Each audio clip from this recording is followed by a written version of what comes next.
Hey, you! Don't watch that. Watch this. This is the heavy, heavy monster sound. The nuttiest sound around.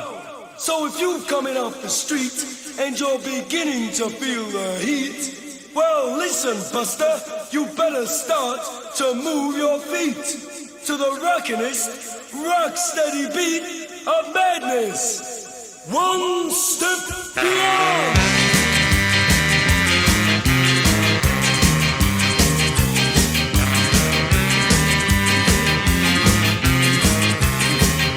I've seen people walk into the glass ones. I think I've done that myself, honestly. Did that at the Philly airport when I was like 6 years old. It's embarrassing, dude. Man. Just bonk your fucking noggin. Clogger. Screen's kind of funny.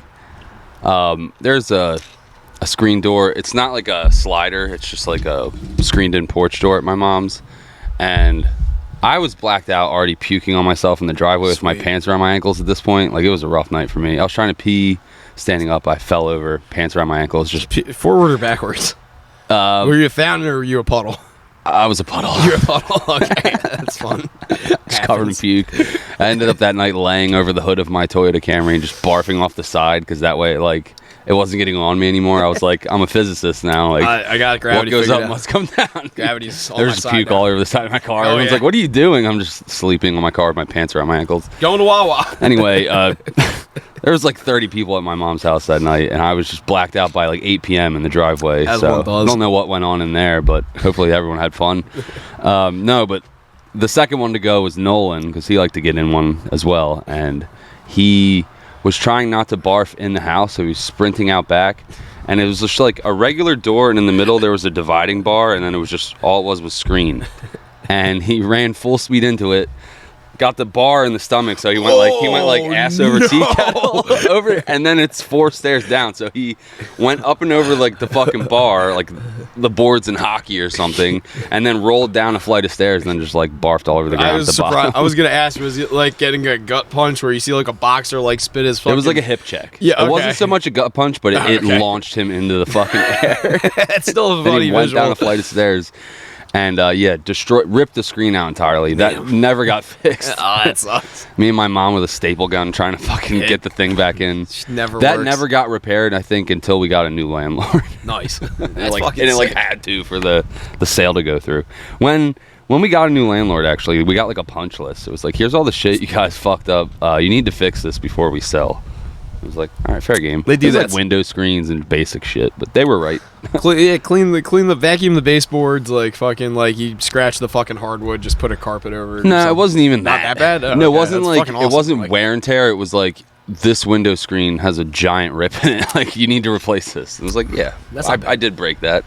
That's not bad. I did have a drunk friend dive through it. Stick their head through it.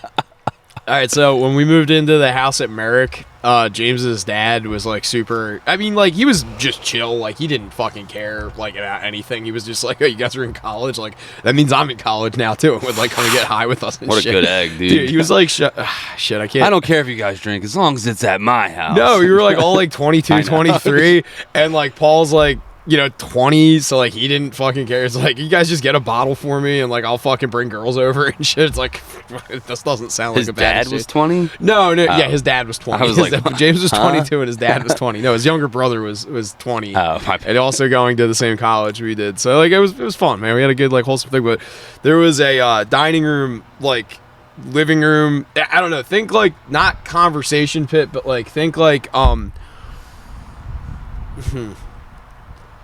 try to think of like somebody's house that like we know, but like it's not a conversation It pit, just but it's drops like, down 2 steps. yeah, like it's just like a Half level or multi whatever. like a multi-level, but like the kitchen and the dining room are the same level, but then the living room and But the porch it's open all concept or whatever. yeah. So like, and then like at some point in the 70s they closed part of it because they didn't like the multiple steps down into the living room, so they put a wall I enjoy up. that. I like a weird little step down. I in the like a living weird room. little step down myself Feels too. fancy. But they didn't close it 100%. They left this big like semicircle like sunrise shape hole between the two.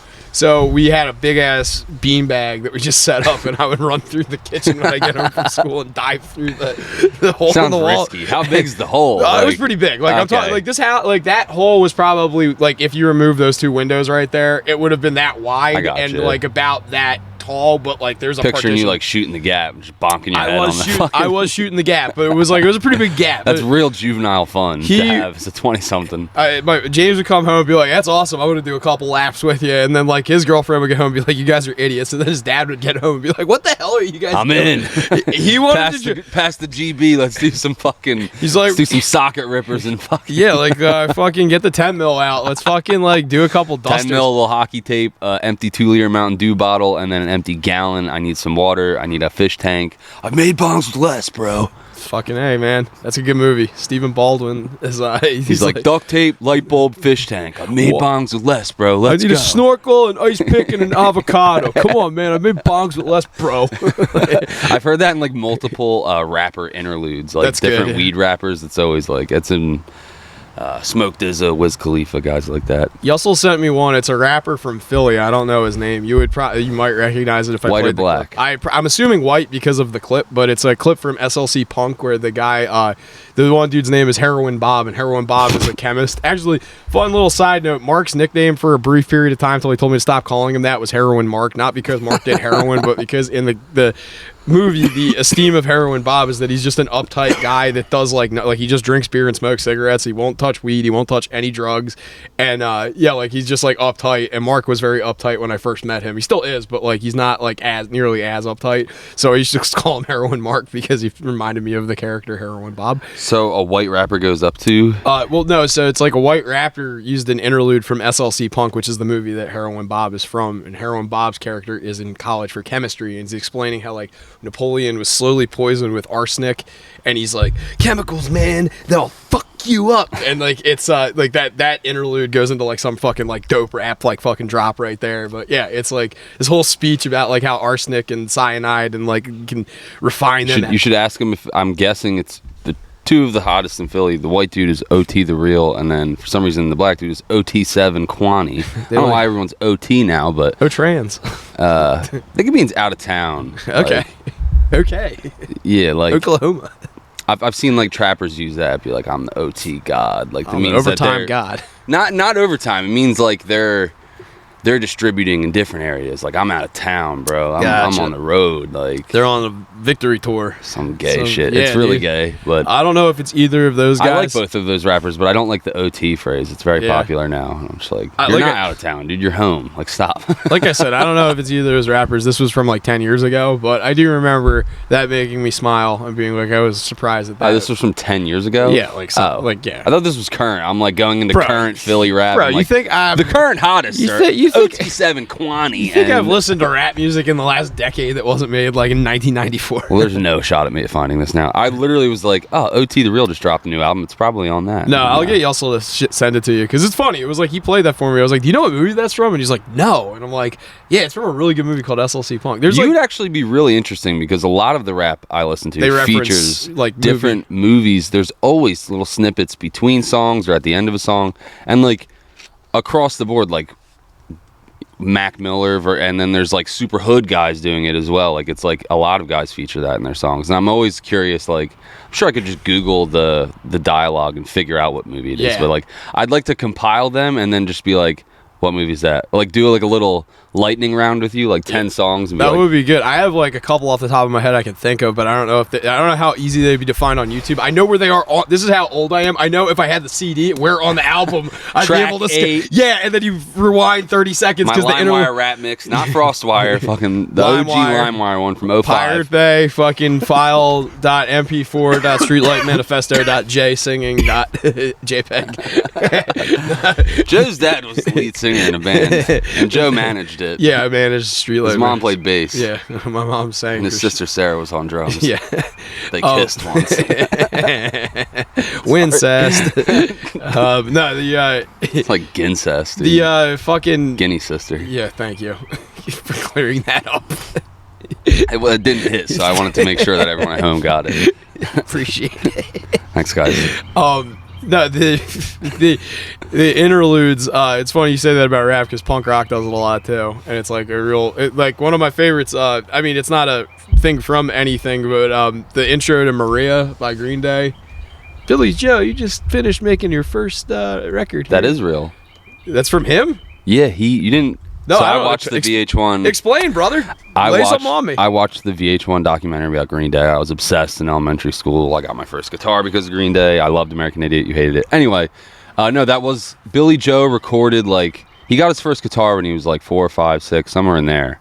And he, it was like a gift, a birthday gift or something. He got to record 1 or 2 songs or something. Okay. Something like that. That was a real snippet. That was of a him. real snippet? Yes, No yes. shit, okay. Yeah. Because I sent you that thing, too, of Operation Ivy playing, and then I was at 15 minutes and 16 seconds, you see Billy Joe as, a little 16-year-old kid staring That was cool. at them. I did watch that one. Yeah, I thought you would appreciate that. And they're playing, the worst version of their, my favorite song, too. It's just, they just sound like shit because it's live. That happens. But, no, Leftover Crack, they do a lot of interludes, and it was fun because they have this one album. It's a demo of, one of their other albums.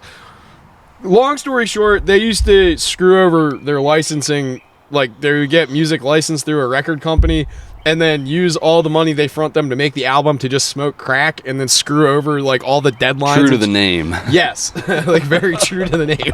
And they would change. I thought that was just for shits and giggles. No, they were legit crackheads. They kept changing the name of the band too because labels would be like, "Hey, we're on to you." Leftover Crack now. We're all out of crack. Yeah, well, it was We need crack. Choking Victim at first, and then I've they heard had of that. Choking Victim, and then there was another one called No Cash, and then there was the Crack Rock Steady 7, and then there was Leftover Crack, and then there was Morning Glory, and then there was the Star Fucking Hipsters, and there's a ton of. So I've heard of Morning Glory. I've heard of a bunch of their songs. Yeah. And I've heard of maybe think of Newfound Glory, and then Glory Hole.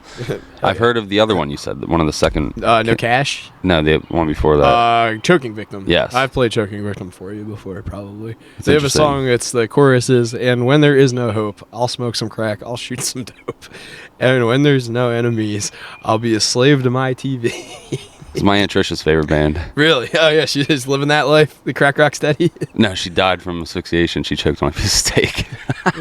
Brother. I thought you knew that. I thought that would be a home run. I forgot about that. No, I did know that. I just, oof.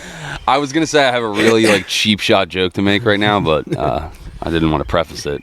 Yeah, well, in between a couple of these albums, they put out a demo tape that's called Jesus Has a Place for Me / Rock the 40 Ounce, which is, they use that to make a more polished studio album called Mediocre Generica. But the Rock the 40 Ounce one came out, and it was all the unpolished Like version. an EP or something like that. Yeah, it had extra songs on it that weren't on Mediocre Generica too, and there's also a couple there's versions that have live performances. I don't In have the rap one of those. world, we'd call that a mixtape. Yeah, It's not an official release, but it is basically an album. It's without the official somewhere title. between. It's somewhere between a demo and a split, because a split would mean you just pony up half the money, and then another band ponies up half the money. You get 4 songs, they get 4 songs. I've never heard of a split. Leftover Crack and a band called Citizen Fish did a split called Deadline, which I think is poking fun at Leftover Crack not making any of their deadlines. And yeah, it's a good album, man. It's Citizen Fish is a little weird. They're British ska, so it's you can hear their accents when they sing. They have one called Money that's really good. The guy's just money, money, money, money, money, money. That's fun. Yeah, I like it. In rap, it's more of people do a lot of collab albums. So it's Future and Drake did an entire album where it's just they're each on every song. Okay. It's Drake does a verse, Future does a verse, there's a Yeah. hook. A lot of Freddie Gibbs and Currency. I've never heard of a split though. That's interesting. That'd be kind of cool to see an artist do 4 songs up front, and then how the fuck is someone gonna close? I think my favorite split, actually, there's one that's just purely on it. There's this band called Welter that I used to go see in Atlantic City. They're a local kind of Green Day sounding punk band, but they had a split that was called Everything's Better in Threes. And they didn't just split with one band; they split with 2 bands. So every band got 3 songs. Is the purpose of that just to Get more music? Yeah, it's you're I on was the gonna same. say for affordability purposes? Yeah, where it's totally if let's say you have a label like you and another band that you kind of make the same music, not entirely it could be you're a punk band and they make alt music, or you're a lo-fi band and they're a ska band. Sometimes you'll split and it just makes sense if you're on the same label. So back in the day, you pony up half the money for a record, and then the other band ponies up the other half. their fans listen to your shit, your fans listen to their and shit. it A little gets cross promotion. It gets you distributed on a label where you get more accessibility, but also it's cheaper and you'll make more money off it on the back end, even though you're giving half of it. But still, it'll probably see more people. Compilations are kind of like that. It's a different era of music too, because it's so different now. We're now Everything's single based, yeah. now it's just make a viral song and flood Facebook Reels and Instagram Reels and TikTok and all of that with it, and you can, with enough luck and proper marketing or whatever. You can't, like, people make careers now out of, like, a lot of there's probably, what's that one dude, Joshua, the Tree guy, Oliver Tree? He was like a mainstream artist now. Two mainstream hits off of, like, he made, like, I think like 4 albums, and I think like only 2 of them, but he like went kind of dormant for a while and then just dropped a banger like a year ago, and he's back. It's like fucking entire career out of just making 2 viral videos. Like, I mean, a lot of the newer like country, like, not even like folky type guys that I've heard, I found straight off of like Instagram's, like, literal sponsored ads where that artist paid money, or their label or whatever. A lot of them are independent, but like, I could think off the top of my head like 4 or 5 guys who are like successful as hell, and it's purely based off like social media. Like, the one guy blew up off TikTok, like, and he is doing like a nationwide tour now. Like, there's who knows how much longevity is in that. Like, I don't know. I think it's odd how like people that were like your heroes as a kid, like their careers like fizzle out pretty dramatically. Like, you know what I mean? It's in the music industry. Like, I remember thinking like the rappers that blew up when I was 18, like when you're at your fucking not your peak, but like whatever, like your youth, like all those people. $15 guy. I don't know if you want to, and then I got a grab bag of 4 for $30 as well. So I don't know what you want to do. These are Nicaraguans. Those, I believe, are Dominicans. But I think this was the one that I was gonna go for. I got 2 of these too. If you wanna go for that, you're more than welcome. I'll join you for that if that's what you're gonna go for. I'm not sure about green tobacco. It's not green. It's like on the inside. It's that color. It's supposed to change flavors. That's just it. So we'll give it a shot then. Every third of it changes flavors. I'll join you for that if you. Because I got green. I was rolling blunts with this. It's called like green leaf or something like that. Not Fronto. There is a bunch of different types of leaf. Fronto's actually really thick and dark like that. Like my cock. Like the ones you like. Yeah. But this one, it's called like green wrapper leaf. And I wasn't the big, like I didn't even smoke the whole like half pound of tobacco. I literally like threw it out. But nice. If it changes flavors, I'm interested in trying that. But it's called an Interval Toro. Toro's the brand, and I think Lucid is the Jake Wyatt, the guy said that he likes the guy, he's met him, and says that the company and the roller and everything are good people. So I'm stoked to try it. Stoked. Stoked. Yeah, I was just saying, like, all of these big name artists that were huge in 2014, like half of them, like let's just say Odd Future, like. And I'm not talking Tyler, the Creator, because I know he still has a career. I'm talking the other 8 guys who I all thought were like larger than life. Like, they don't even like drop anything now. Like, I'm sure they make residuals and whatnot, but like, I don't know. You think these people are gonna be like huge forever, and like I don't know. I like it's not like a newfound thing for like music careers to be like brief and like a meteoric rise to fame followed by like, you know, dormancy, but. Just for me personally, watching all of these guys that I liked growing up fall off entirely. It's like, where the fuck has that guy been? Like, he was like my favorite guy for like years, and it's just like he hasn't dropped anything in like fucking 7 years. Like, what the fuck happened? I like it because Punk, there's like zero expectation of longevity, and it's like, holy shit, he's still alive. I think there's even less in rap. Yeah, I think I so. Need to lower my expectations. That's kind of like where I'm at with it with rap, because I'm just kind of like I remember when ODB died, and I'm like, damn, ODB, like, you know, rest in peace. But then I'm like, yeah, like, you know, it kind of makes sense, like, for someone of his career path and, like, you know, who he is as a person, like, that makes sense. I mean, probably got set up, whatever, you know, it is what it is, but it's happens a lot in the music industry. I was gonna say, like, regardless, Jimi Hendrix. I was gonna say, regardless of the style or genre too, like, you're gonna get set up by someone. Look at Elvis, like, and I got getting into fucking blowouts about that too, because everybody, I guess they made that movie about him marrying the 14-year-old chick. And it kind of came off in the femisphere as a little bit rapey, as they say. He was a groomer. Yeah, that's okay, groomer. That's what got tossed around a lot. And I was like, no, you don't understand. It's not like he sought out a 14-year-old. There is this guy, his name was Phil Spector. There's this other dude who was pretending to be a cowboy. There was a doctor involved. All 3 of them were pumping him up with amphetamine and morphine. And they were just telling him to do what the fuck ever. And that's kind of the way he ended his life. The last couple of years, Elvis was in a state of fucking confusion, shitting and pissing himself in a fucking drug-induced coma until he would get on stage, play fucking a couple of fucking hits, and then go eat 7 banana and fried peanut butter sandwiches and take a dump and have a heart attack. Like, he had a tragic life, but it's not like it was like, I can't put culpability on him entirely when, like, he was fueled by the music industry as an entirety to like make him do things that he had no conscientious like awareness of doing. So his handlers were just pumping him full of opioids, and like the rest is history. It's kind of like, it's very obvious, but like, you know, people hear like, oh, 14-year-old marries Elvis, you're gonna make the assumptions of whatever on your own, you know. Well, I don't even know how we got onto that, but no, I was not to make excuses for that era, but like that was not uncommon in the 50s or whatever time period we're talking about. You know? There was like 12-year-olds getting married. Like, and it doesn't make it right, but it's like, if you're gonna shit on Elvis, you have to shit on like the entirety of like all of the music industry from that time period. You don't like Led Zeppelin, you don't like XYZ artists, like most of the songs back then were like about their like teenage fucking lovers. Yeah, there's an entire movie. It's gross. It is. There's an entire movie about this. You might have heard of it. It's called Almost Famous. Canceling Elvis though. Like, fuck off, dude. Well, that was 80 years ago. Have you ever seen Almost Famous, or do you know anything about it? Is that the Elvis like? No, Almost Famous is about they fictionalized the band, but if I'm not mistaken, it's supposed to be Aerosmith. I've seen like the. I might be thinking of the Johnny Cash one with Reese Witherspoon. Walk On. Yeah, but I think I've seen the Elvis one too, where it shows him like getting addicted to pills and shit. Like Joaquin Phoenix plays Elvis or some fucking weird random actor. I think that was Johnny Cash. Yeah, you're right. But no, Almost Famous is, I think, Aerosmith is like the band that it's supposed to be.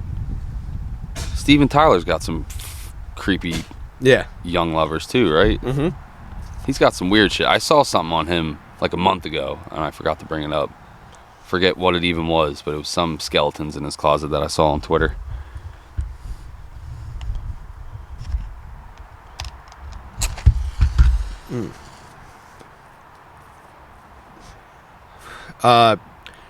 Fuck. No, it's like a movie called Almost Famous, and it's like a fictionalized story of like something that actually happened, where I think it was like a 14 or a 15-year-old kid wrote like a bunch of letters to Rolling Stone and managed to like get himself a writing gig as a tour writer with like as an embedded journalist when he was like a teenager. And his like whole thing is he falls in love, like kind of gets this like boyhood crush on one of the groupies, and it turns out the groupie's like 16 years old, and like all these like 35, 40 I've seen that, or like the TV version of that. That sounds so familiar. I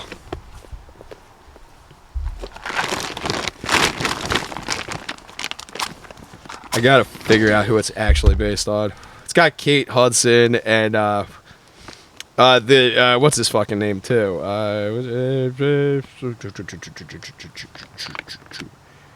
References. Nah.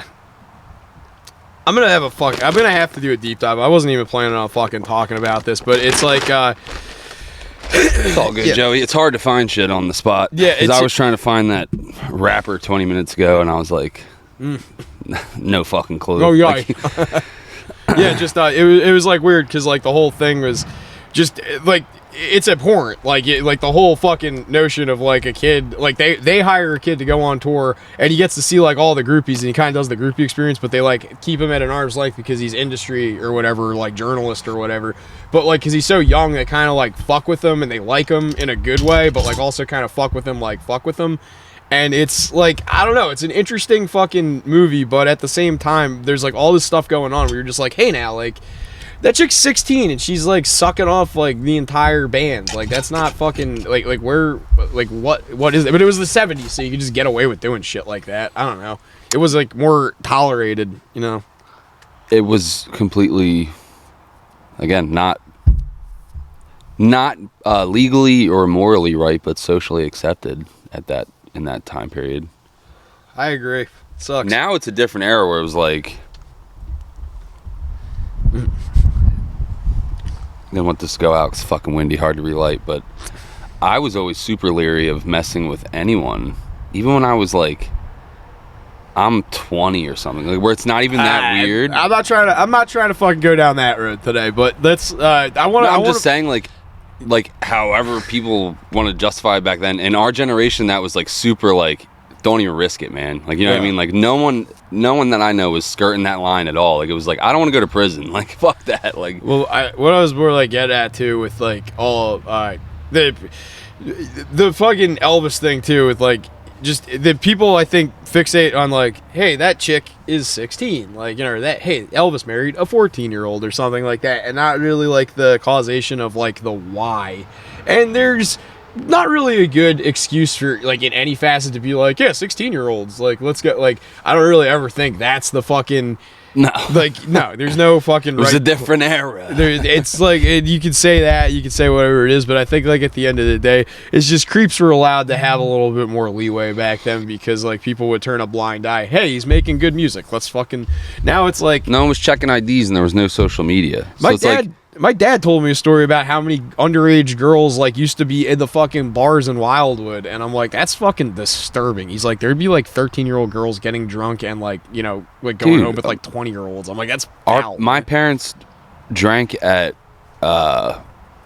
Anchorage was one they were going to in like high school. Both my mom and dad went to different schools, like Oakcrest and Mainland, and both of them had stories about drinking at Anchorage in high school, getting like 25-cent beers. Imagine being 16, like getting dropped at the fucking arcade in Summers Point or something, walking down to Anchorage, just drinking fucking 42 beers for $6. Like, what a fucking time. I was always chicken shit to do that too. Like, I know people who were using their sister's ID or their brother's ID or whatever. I was never that person. I never wanted to chance it because I would hear horror stories about people getting arrested for like having a fake ID, and I was like, it didn't sound enjoyable for me to try. Like, I didn't really realize how bars worked, but like you only get checked at the door. But I'm thinking in my head, like the whole night I'm just gonna be getting carded and being like stressed out or whatever. Like, I was, it's not worth it. Like, I don't know. I could just get hammered at home and just fucking easier. You don't have to go anywhere. No drama. I don't have to risk it. I don't have to fucking show nobody my ID at my house. I agree with that. I always thought the fucking like just girls that used to like be in our school, because like it was weird. Like there was like a lot of slutty girls in Ocean City. Goddamn. It's a worldwide epidemic, Joseph. It is what it is, brother. A lot of good eggs, you mean to say? Yeah, there's a lot of nice ladies, a lot of friendly wals went to our alma mater. Yeah, that's one way to put it. Yeah, one way to put it. I can think of a few. Only fans open. It's one way to say we didn't get much pussy in high school. All these whores. I got enough. I mean, I'm satisfied. I was very happy with the pussy I did get, and then like I got out of high school and I was like, oh, it's supposed to be feeling good. What, this whole time it doesn't taste like a fucking corpse? What the fuck? I don't have much experience with that. I've just been listening to a lot of Stabby, and he always references how he never got pussy in high school. And I really didn't get much trim in high school, but I got enough. Got the job done. All that matters. Yeah. You leave with something on the fucking board. Hit a buzzer beater. Yeah, exactly. I was on the board by You leave graduation. with something on the board, you're fucking Gucci, man. That's all that matters. It was literally my goal senior year. Was like, I have to get this done, dude. I can't go into ACCC still fucking trying to get on the board. It was great because I went from being like super uptight to like the third week I was in college. I'm like, all right, we're spit roasting this chick. Let's go get tugged off in a bathroom at a fucking frat house. Like it all came out and then just never fucking That'll went come back out in my midlife crisis, but I've never had that experience. Yeah, dude, what you should do, like, and I try to tell people, go back to college at 42. Nah, don't go to college because college is like you're gonna deal with like college would have been fun in like the 60s. Like when my mom was in college in like the early 80s and like late 70s, early 80s. That sounded like fun. Like that's because like it was an open. I don't know. It sounded fun when you went too. It was an open exchange of like debates and ideas, and like and it was like you would beat each other up mentally all week in school. Like you would have to debate things and actually have opinions and stuff. And it was like you would have professors that you would get points and credit for arguing with and having a difference of opinion with.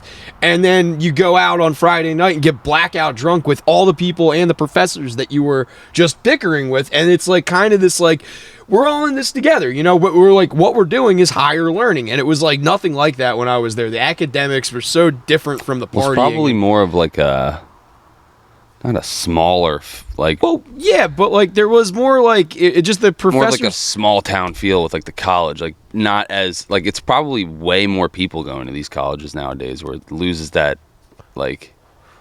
personality, I guess. Where like you kind of know everyone. Yeah, like it's more like fair. Anonymous, really. Yeah, you definitely feel like I felt like a number for sure. Like I definitely felt like just like a more student of a community probably back in the day because I feel like less people went to college. Well, like what it was is just that like anytime you would try and like debate someone on like ideals, like there was this one philosophy teacher I absolutely fucking loathed her class because she was like teaching. It was supposed to be a public speaking class, but like she wrote her like doctorate thesis on like all these fucking Greek tenets of like the basis of argumentation. So we had to buy her book and fucking the course was on her book and whatnot. It was Sounds just like a little fucking conflict of interest. My God, she's a fucking cunt. Fuck her. And like her favorite band was Rage Against the Machine, and she loved Circus Peanuts. So she's like, if you guys want to go home and really stick it to the man, buy a bag of Circus Peanuts from CVS and listen to Rage Against the Machine. How was Circus Peanuts sticking it to the man? I have no. You enjoyed them? Just a fucking moron. Were they a rebellious company? I guess. I don't know. I think she was like hung up on that they taste the same that they tasted when she was a little kid, and I'm like, that's whatever. I guess. Like, to you, but the Rage Against the Machine thing, I understand, but fucking shoehorning your favorite candy in your weird fucking she was like stick it to the man argument's weird. I mean, me being like, go listen to fucking Odd Future and eat some Reese's cups when you get home. Fucking stick to the man. They taste the same as when I was 5. Like, that's a real like. I can like picture it like a real. I never saw her outside of class. I never wanted to. I never wanted to like have any interaction with her. But like at the same time, it's a real goofy teacher thing to do though. Like. I like didn't want to fucking talk to her because like every time I'd raise my hand, she'd roll her eyes and be like, "What?" And I'm like, "You're just fucking like you don't want to hear conflicting ideas." Dude, holy fuck! You just brought me back. It was a teacher that was like she was just stuck in her fucking ways, and it's like I'm not learning anything here. Like I'm learning how to take notes on your fucking stupid book. It's so tough when you're like really trying to not even like love a subject or whatever, but you're just trying to put your best foot forward, do your work, get a B in the class. And like I've had this experience in high school and in my brief college experience where like the teacher, you haven't even like done anything wrong. They just don't like the cut of your face or something. Like they're just annoyed with you from day one. And I had like 2 professors that I can think off the top of my head in college, and then a few teachers as well in high school where it's just like, and in my head I'm like, what the fuck did I even do? Like, it's like, I showed up on time, shockingly, like, I'm just asking a question, and they're, like, annoyed that I'm even asking a question. It's like, and I guess maybe my question was stupid, but it was just like I was trying to, like, iron out a detail, like, I wanted to make sure I was doing something right, or something like that, and it's just like, they literally roll their eyes at you, and it's like, why the fuck are you even a teacher? Exactly. Like, you're making me feel bad. And like in college, you're like, I'm fucking paying you a lot of money to be here. Like, why the fuck? Why do you hate me? Like, he wasn't necessarily cunty, but like he was just like this real dry matter of fact dude. Like I struggled learning logarithmic planing, and like I took this class, and the guy, he was Australian. Fucking drinking Yinglings and fucking on an airplane. Yeah, dude, exactly. fucking pints. Fucking drank a few pints before class. That's why I failed. But no, I got a literal D- in that class because I showed up, I did all the work, I took all the tests, and he was just like, you just don't understand this material. I was like, well, you're Australian, I don't understand you. That's the problem. That is another issue. And man. I didn't know, because this was my first semester freshman year, I didn't realize I could transfer class, so I like didn't know, like I was just like, I gotta stick it out, and like I didn't know I could like I don't know, shit's not explained to you. I did that with all my classes where it's like I should have just pulled the ripcord early. Like I saw the signs, I hated the teacher and the subject, and I did the same thing where it was just like, I'm gonna stick it out. Well, like, I'm gonna fucking try. I'm gonna give it the old college try and just, fail, get a D. Like. Doesn't count for anything.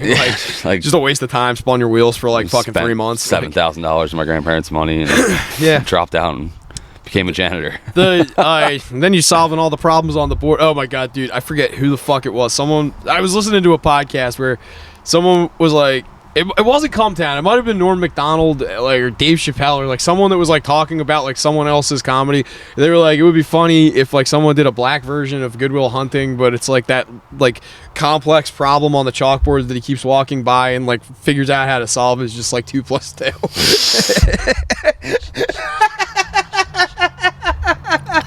Coffee's hot. That almost came out my fucking nose. Oh, shit. Yeah. No. The biggest problem. If you have $30 left on your EBT card, how many watermelon? This is all getting cut. It started off fine. We tiptoed around it, and then it just went like, Yeah. And we're back. All I right. love when I do watch and I see like the The part cut- where the it's hard like, cut, I wonder yeah. what we were talking about in that little. I actually only made 2 cuts last week. I cut out like 5 minutes in the middle where we got a little specific about certain people. I don't remember what we talked about, but I remember leaving being like, should we have talked about that? And then the last about like hour and 20 minutes of the pod just was fucking unusable.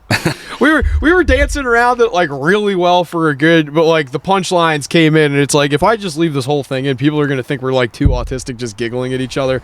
It was I forget, I remember laughing a lot. the last like hour was like us like slowly passing the ball back and forth, leading to a big like, one of those. I gotta stop doing that because we have such limited time to do these now. It's like, Well, I'm so guilty of just being like, Chinese people. what's the deal with Asians? Can't say Oriental anymore. That was fun. I was playing poker in Florida, and there was this very old guy that kept referring. He was like, "Where have you traveled to, young buck?" And I'm like, "I've been to Europe once." And he's like, "You should go to the Orient. The women in the Orient are fucking Jesus beautiful." Christ. It's like, "When's the last time you were there?" And he's like, "Well, Vietnam hadn't really picked up yet." And I'm like, Between Korea and Nam. Yeah, it's like 1962, and he's like, "Yeah, sometime around there. I was buying carpets." Had a good time hanging out with the Chinese. He like he told a story, and I was asking like, "Did you smoke opium?" Or like I just like flat out asked. I was like I heard about Thai stick like from like Vietnam vets, but a lot of them were like smoking opium. And he was like, "Yeah, they had this stuff called hashish that was really good. They would come out of the forest with these bricks of it, and you could buy a brick for like 600 baht. And it was like $4 American. Like That's you could just get like so rad. Like it was like disgusting. He was like, you would have to like fucking do like doctor it up. They're handing you a big wad of dirt basically. Like it's Probably cut with actual dirt. no, it was just dirt. It was like it just like he was saying it was miserable to smoke, but like it got you fucking high once you got to like the You got it nitty-gritty. rolling. Yeah. The old hash under a cup or whatever. Oh, Ever see that? Well, what's that?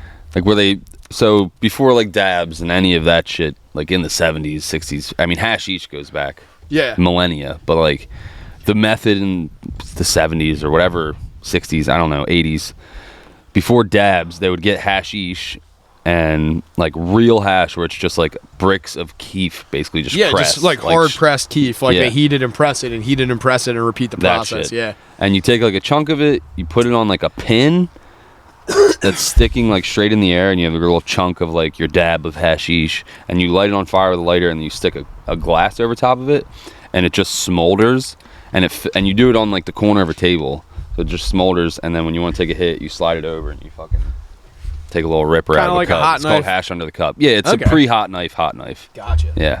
I used to see the one. There was a guy that had a dab rig before, like dab. Like I knew like what dabbing was, but like before it had like really taken off, and you like could find stuff readily, like quartz nails even, like or like steel nails. I remember the pre-quartz Yeah, nail. like remember the like the original? It was just like a glass nail and Yeah. dome, and it sucked 1,000 fucking It dicks. did. It did. Before that, even there was this guy that had a rig that he had to make it. He bought the quartz loose off of the internet and had like this guy who had a kiln just take like a crucible and melt the fucking quartz into like a fucking. It was like about the size of a $50, and then had it like drilled out and put a piece of wire in there. So it basically was like a dab rig with no dome, but like it was just like fit into his like downstem basically. So you'd heat that up and then cover it with like a bowl. Was it the skillet style It or was whatever? a skillet. Yeah, it was a that's it was, like but the original. He made his own skillet though out of quartz. Like he had to go have someone like physically Damn. forge the fucking. You couldn't even find them. No, That's like he, 08.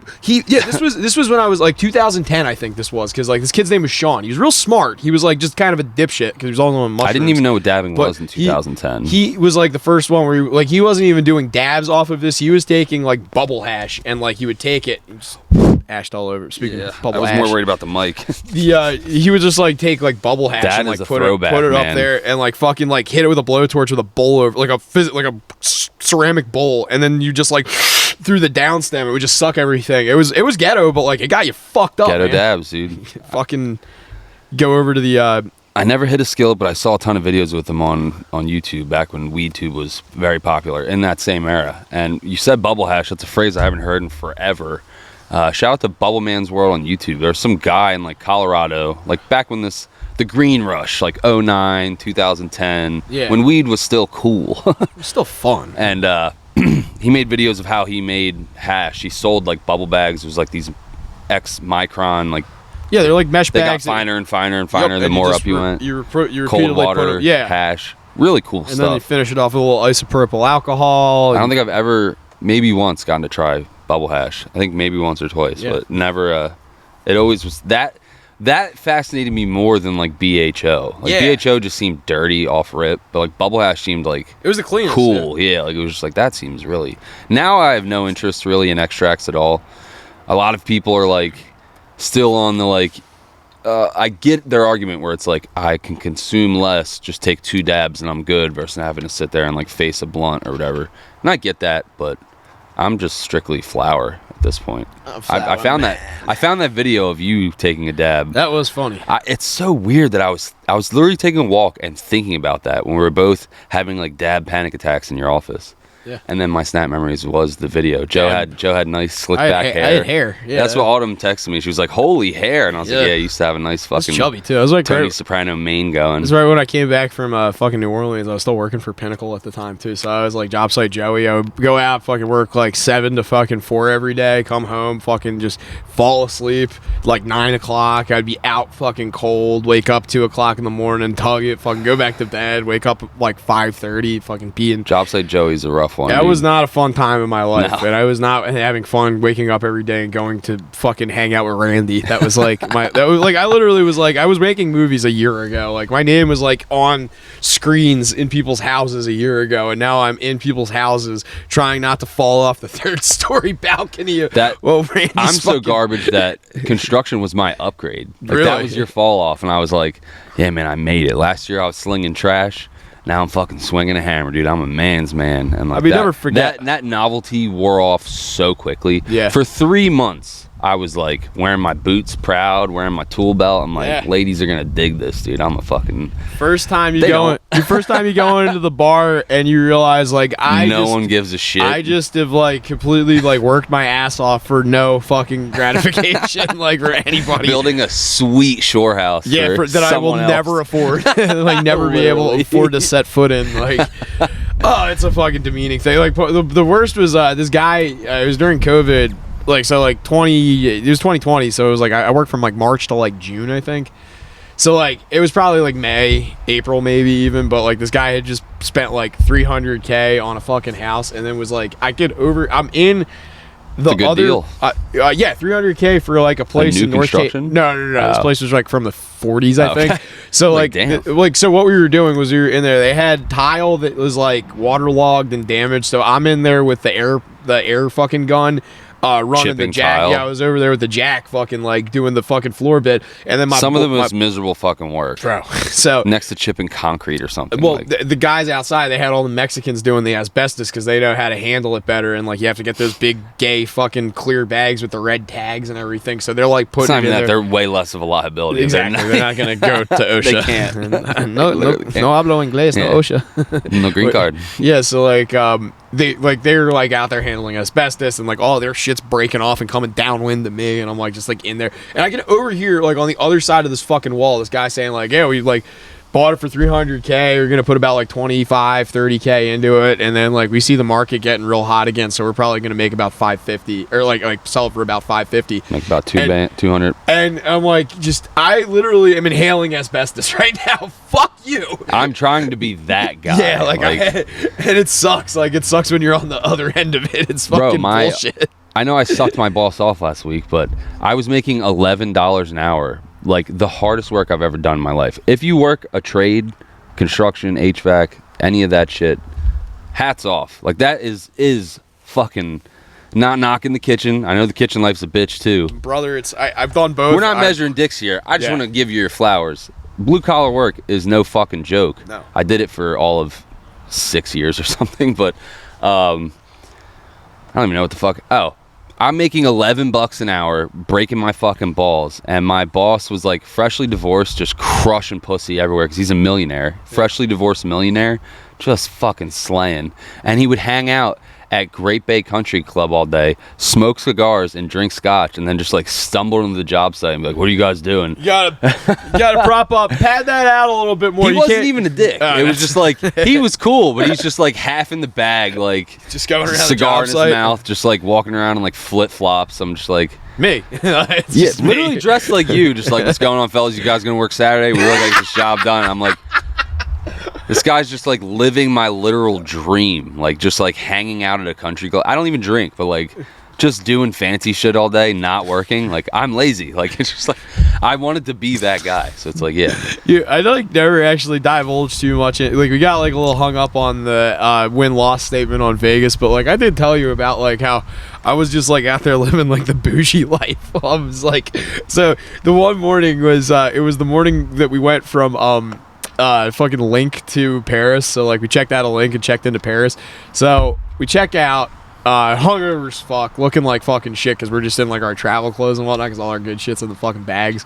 So we catch an Uber, go over to the fucking old Gay Perrier, and like just bag check everything because it's Vegas and it's free. It's all complimentary. So we're like, yeah, bell services. We do the early check-in, so it's all set up. So like 3 o'clock rolls around, we can just roll right upstairs, go get our keys and whatnot.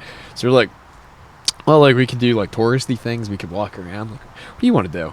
You want to get lunch and just get hammered? Like, yeah, let's just fucking do that. Yeah. And it was like the next day too. It's like, what do you want to do? We got breakfast and you got to catch your flight at like noon. It's like, I don't know, 10:30. Mimosas and clam chowder.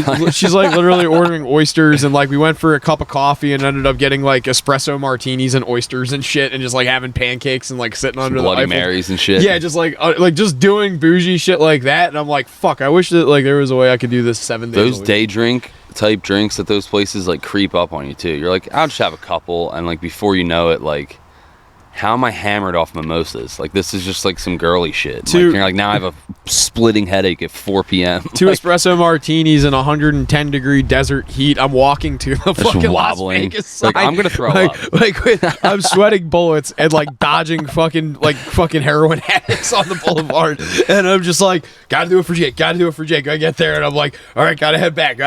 And then like the first thing I see is a dead cat. And I'm like, God damn it, I need to get out of this fucking heat. Yeah, maybe it's not the best area around the sign. Maybe that's why they wouldn't take me there. Actually, they filmed part of The Hangover near the sign. It's the part where they go to the hooker's apartment in the first one when he's got baby Carlos, and it's like, yeah, like they go there. That apartment complex, I walked by that. It's like called crazy. it's called like the Casa de Oasis or something like that. And I'm like, I recognize that. That's from The Hangover. I'm very intrigued in like the shittier parts of Vegas. Oh, this was a shitty part. I don't want to go hang out there necessarily, but like those weird obscure documentaries you'll find on YouTube, and it's like the family who lives in the shittiest motel in Vegas or whatever, like kind of like the Florida Story or whatever. Yeah, the Tunnel People. Yeah, Tunnel People are kind of creepy, but I just mean like the D-list casino workers and like shit like that. Just like the real B team of Vegas, like C, not talking D, MGM. F team, yeah. I'm talking like fucking Bucky's Palace or some dumb shit. Like I liked there was it's not a really good movie. It's got Sopranos crossover, so I know that'll perk your ears up and you might actually watch it. But it's got Chrissy in it, and it's got Sharippa in it. It's called High Roller, the Stu Unger story, and it actually is very frequently yet under-noticed referenced by DePaulo. Ryan DePaulo, degenerate gambler, shout out. Parkour! He like shouts that movie out a lot, and he's apparently like a big Stu Unger fan, like in his philosophy of like play, but also Stu Unger died of I think a cocaine overdose. And you can stay, the Oyo chain of hotels has bought the hotel that Stu Unger died in, and you could go stay in the room Stu Unger died in if you're a sick puppy. But that's fun. It's like in a real shitty part of Vegas too. It's by the I don't like stuff like that. But it's like one of those ones where it's like most like fucking people that play like cribbage and fucking like spades and poker and whatnot, they go fucking nod the old hat, the old Stewie over there, like where he passed. He apparently was like living at some hotel like right across the street from the Stratosphere that is now a crack neighborhood. And it's like you like turn around and it's like you are under the Stratosphere, and then you do a 180 and it is like there's a chick sucking off a fucking dog. The like, Blade. Yeah, you're literally on the fucking strip, man. Like I'm weird about that, like with properties, like selling it's one thing, but like if I'm to buy a house to live in, like there was one house in Palermo near one of Tina's friends' house. Venezia. We I hate the North. Como se dice? Pooh.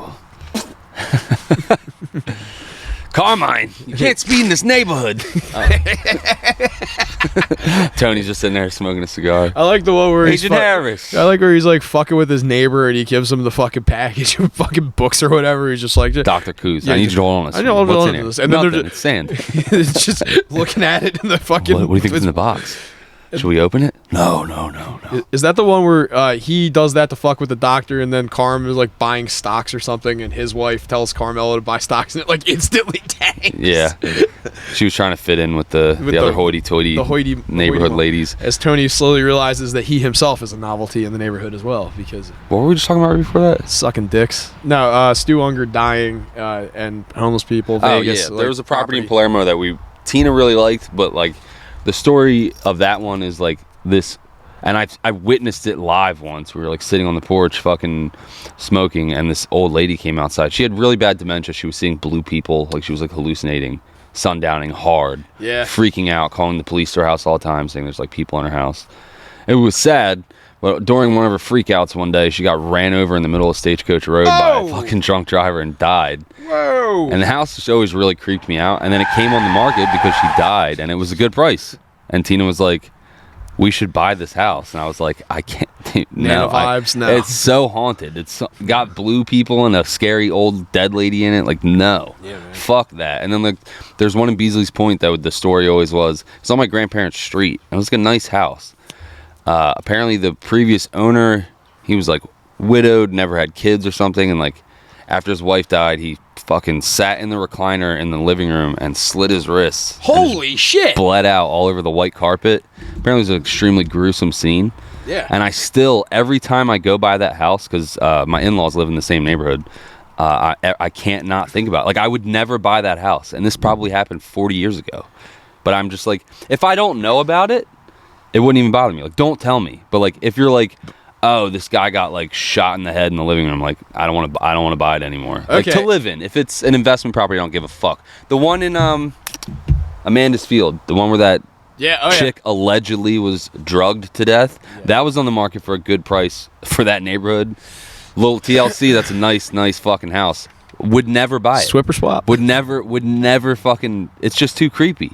Like, it's, I don't know. And some people don't care. They're like, this is going to get me a better price on this, and I'll live there, and I don't give a fuck. Do you want to go down the spoopy rabbit hole today? Sure, but I just wanted to know your opinion. Like, would it bother you to live somewhere like that if you knew about it? No. Me personally, okay. I'm about to call Jay. I might have him like actually explain this because he was alive when this happened, but no, because I grew up in the old house. You never saw my old house. My old house. You described it as like a 1800s wooden fucking den. It's a barn. Yeah, like it was a literal barn. Did it look like that old wooden structure across the way there? And funny thing about that, the lady that lived there and not ended her life, but like lived out the last of her life. She died there. Was born in my house. Like, was like physically on this property. Yeah, like it used to be a doctor's office at one point. And it was like a doll hospital too for like high end Victorian like porcelain dolls. Yeah, it was a doll hospital. It was a strawberry farm. It was like apparently like was it owned by the fucking Gandys? No, the Bravermans, people that own over there too. I only know the Coward Woman's. Yeah, the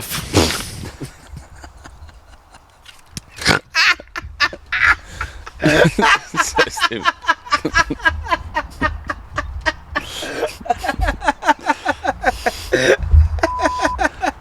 No, the beeps are the brown backs. The backs.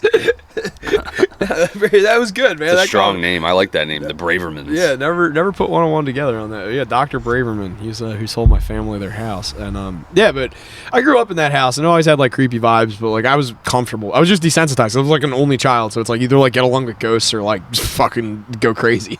So no, I personally know. Do you want to hear my dad's story or do you want to hear my uncle's story? Because it kind of depends on. I actually have a first-hand, now I think about it, experience with this same thing.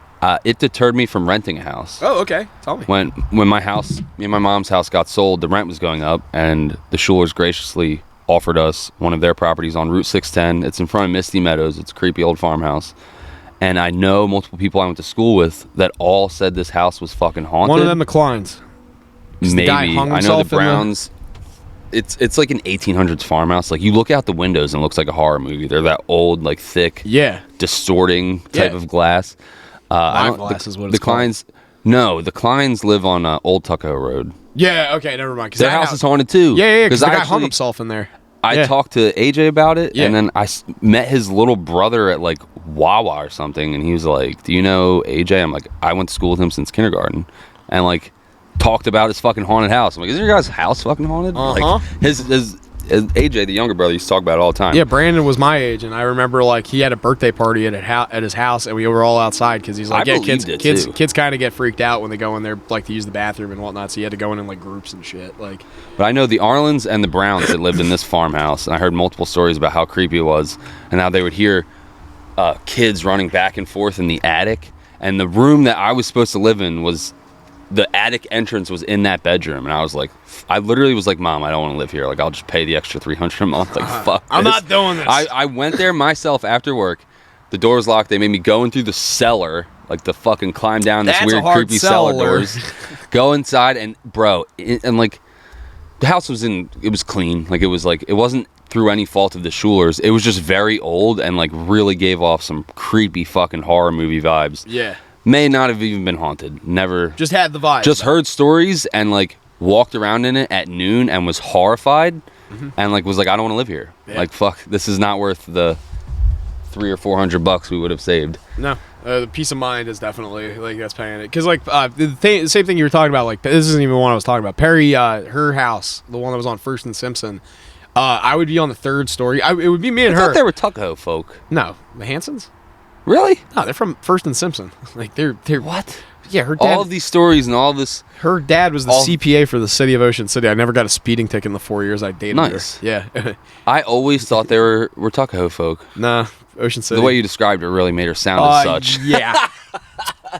Think more Amy Winehouse, not so much like fucking Dixie Chicks, but Yeah. they're the same flavor, just different music. You know what I mean? Like Yeah. So anyway, their house. I would be there like alone with Perry. Like, we'd be like teenagers like passed out upstairs at like noon, 1 o'clock in the afternoon, and it would sound like a full-on party was going on downstairs. And I was like, when did your parents get home? She's like, they're not home. And I'm like, I can hear people like clinking glasses. It's just and the talking Daywalkers, downstairs. Joe. And I go downstairs and there's no one there. It's fucking quiet. Horrifying. It's I fucking hate that. terrifying. I honestly, I hear some noises late at night in my house, and I just fucking try and go to sleep.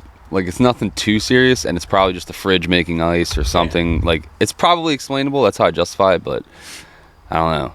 I get real creepy vibes about the upstairs at my house.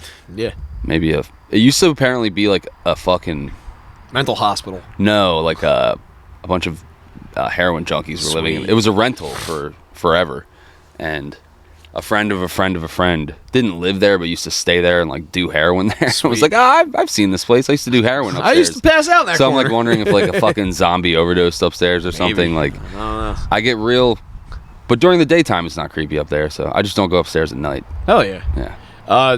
So spooky. Which you want to hear, my dad's or my uncle's? Start off with Hollywood. Start Hollywood? off strong. All right, so first off, I think I've mentioned this on here, but my dad was like a huge Art Bell fan, like the Coast to Coast guy. Joe Rogan talks about him. He used to have this show. It was like a paranormal radio call-in show, and like people would call in and give like ghost stories and UFO stories and shit. Very compelling stuff for like the 80s and 90s. Very good radio digitized archive of his stuff on YouTube too. If you ever look it up, there's some classic Art Bell Coast to Coast broadcasts that are archived on YouTube in their entirety. They're like 7 hours long. Well worth, if you're on a road trip, I implore you to put one on. It will creep the shit out of you. My father used to listen to Art Bell driving from Wildwood back here when it was the old house, and my mom one time said that he listened to Art Bell and spooked himself, and he called her from his cell phone while she was inside and was like, can you come out, like turn the lights on, I'm scared. It's creepy out here at night. My mom had to like come out and be like, get in here, you fucking idiot. Bro, so the woods are scary at night. I'm so comfortable with them, which is like weird. You don't ever get spooked. No, even before you had this fence. No, like never. Bro, my mom's backyard, where it's just like you walk off the back porch and There's one neighbor behind, but other than that, it's just like woods straight to the game preserve. Like it's just like nothing but barren woods, and I would just sit there and be so creeped out. Like you can learn like what people sound like though, which is like you'll hear like footsteps back there, and it's like it's a deer, or it's a raccoon. People really do a nice crunch versus like there's some weight to it. Yeah, like you could tell when there's. It's not even when I would hear things; it would just be staring off into the abyss, the green inferno, as they call it. Really. Yeah, that's what they call the rainforest, like the Amazon rainforest. We don't live in a fucking rainforest, Joe. No, the green inferno is what it's called. Yeah, I don't know.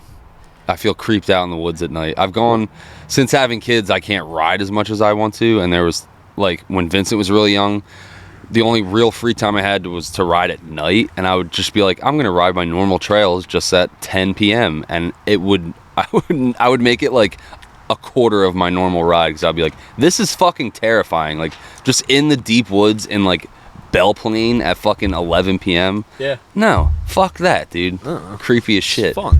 It's probably totally fine, but it's just there's something Rogan's talking about this where it's something like not instinctual, but like there's a reason humans are afraid of the dark because we used to like sleep in trees and like get eaten by fucking tigers if we fell out of the tree. That whole thing where it's a predator thing. Yeah, like I buy into the predatory response thing too, but there's like also this thing like someone was trying to like sell me on like why do all kids have like some innate fear of like something under the bed, and they're like, oh, it's because like you used to sleep in trees and it's because like things would crawl up the tree, and I'm like, but also that's why you have the falling. It's an involuntary the jolting awake. Yeah, it's like an involuntary response to relaxing too much. It's like because like if you fall asleep too fast is what they call it. It's like your circadian rhythm, or not your circadian rhythm, what am I trying to say? Your REM sleep or whatever is going too fast, and your body needs to catch up, and it's like it jolts you awake, and it's like I don't know if it's a reactionary thing or if it's just your brain and your body not syncing up. Like I don't know how I feel about it is what I'm getting. I don't know why I'm. No, it's the memories of our ancestors imprinted in our DNA, man. Which it genetic memory or something. Yeah, it very well could be genetic memory, and there's nothing. I don't know how much I buy into it, but I thought it was a fun theory. It is a fun theory, just like your whatchamacallit, your appendix. There's an extra stomach left over from when we could only eat like foraging stuff, like because it would apparently digest raw meat, but then there's like new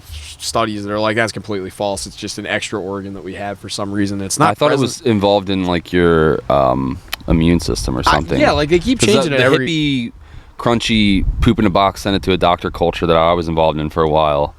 A lot of those guys are like, save your appendix if you can. Like it is a vital organ. It's very important for your immune system. Like if it's ruptured and you're gonna die, yeah, snip that bitch out. But they were offering like, you know, appendix cleanse or some bullshit where you chug fucking. I have heard that. Like, I actually have heard like it's like very Eastern philosophy and whatnot. But there's like something I think it's like a correlation with like because sugar isn't like refined over there. It's like scarcer or something. I don't really know, but it's like you like slowly like integrate and then dilute sugar into your diet like slowly for a little while, and apparently it's good for your appendix. I vaguely remember hearing that when I was looking there's all kinds of like Himalayan mad honey or whatever. Same with the gallbladder. A lot of people are like, you shouldn't get your gallbladder moved if you can avoid it. Like there's all types of weird ways where you can do like gallbladder flushes, which is like, I've heard tons of anecdotal like miracle stories of it working, and I only know this because like I had a period of time where I thought I had like some gall issues. I was getting tons of pain on the fucking right side.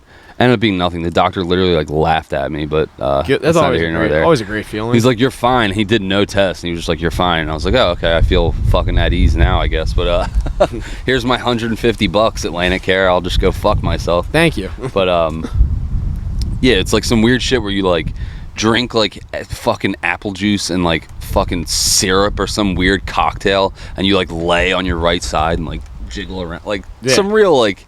Don't know if this works. I never tried it, but I think the other one too is like you're supposed to eat the mother in apple cider vinegar, and then like fucking like you piss like a fucking racehorse, and like you have to keep hydrating, like, and you flush like literally every nutrient out of your body, but the apple cider vinegar is like what kind of like is that like extra squeeze of your system, so like when you start integrating stuff back in, your body is like starved of it, and you start taking up absorption a lot faster. So it's something to the effect of that. But yeah, eating that also is like. It affects the apple cider vinegar. Mother's like a fucking blur that word. I was gonna say it's like a probiotic. I just stumbled over my words. It's fucking nasty too. I don't know if you. It's like slimy and I just shake it up. I do too. Yeah, I've never just eaten the mother. That's literally just like yeast at the bottom of the fucking. It's like a fucking disgusting amoeba of like fucking. Like, apple cider vinegar though is underrated. It's great in dressings and whatnot, it's but not bad. I've had, as we know, a bunch of tummy issues, and it did wonders for like my heartburn and stuff like that. Like it's like instead of taking Tums or omeprazole, you fight fire with fire. That's the like you think you're having heartburn because you have too much acid, but it's actually because you don't have enough acid that like you're not breaking down your food or whatever. And the apple cider vinegar is like acidic and like helps stimulate digestion. Yes. Get your like probiotic like, gut biome. I thought it sounded retarded, and then I did it, and like it was like one of the few things that really helped my heartburn. Only thing about it is like when I do the apple cider vinegar, that's like you do it. It's like super concentrated, so you can do it as like a shot. Like water. It makes your fucking poop smell like a fucking corpse. Like I was telling you about like other things that made my poop smell like a corpse before, but it's like when you're on an apple cider vinegar kick, like morning and night, you wake up and that first shit of the day is like like someone was describing like burning rubber.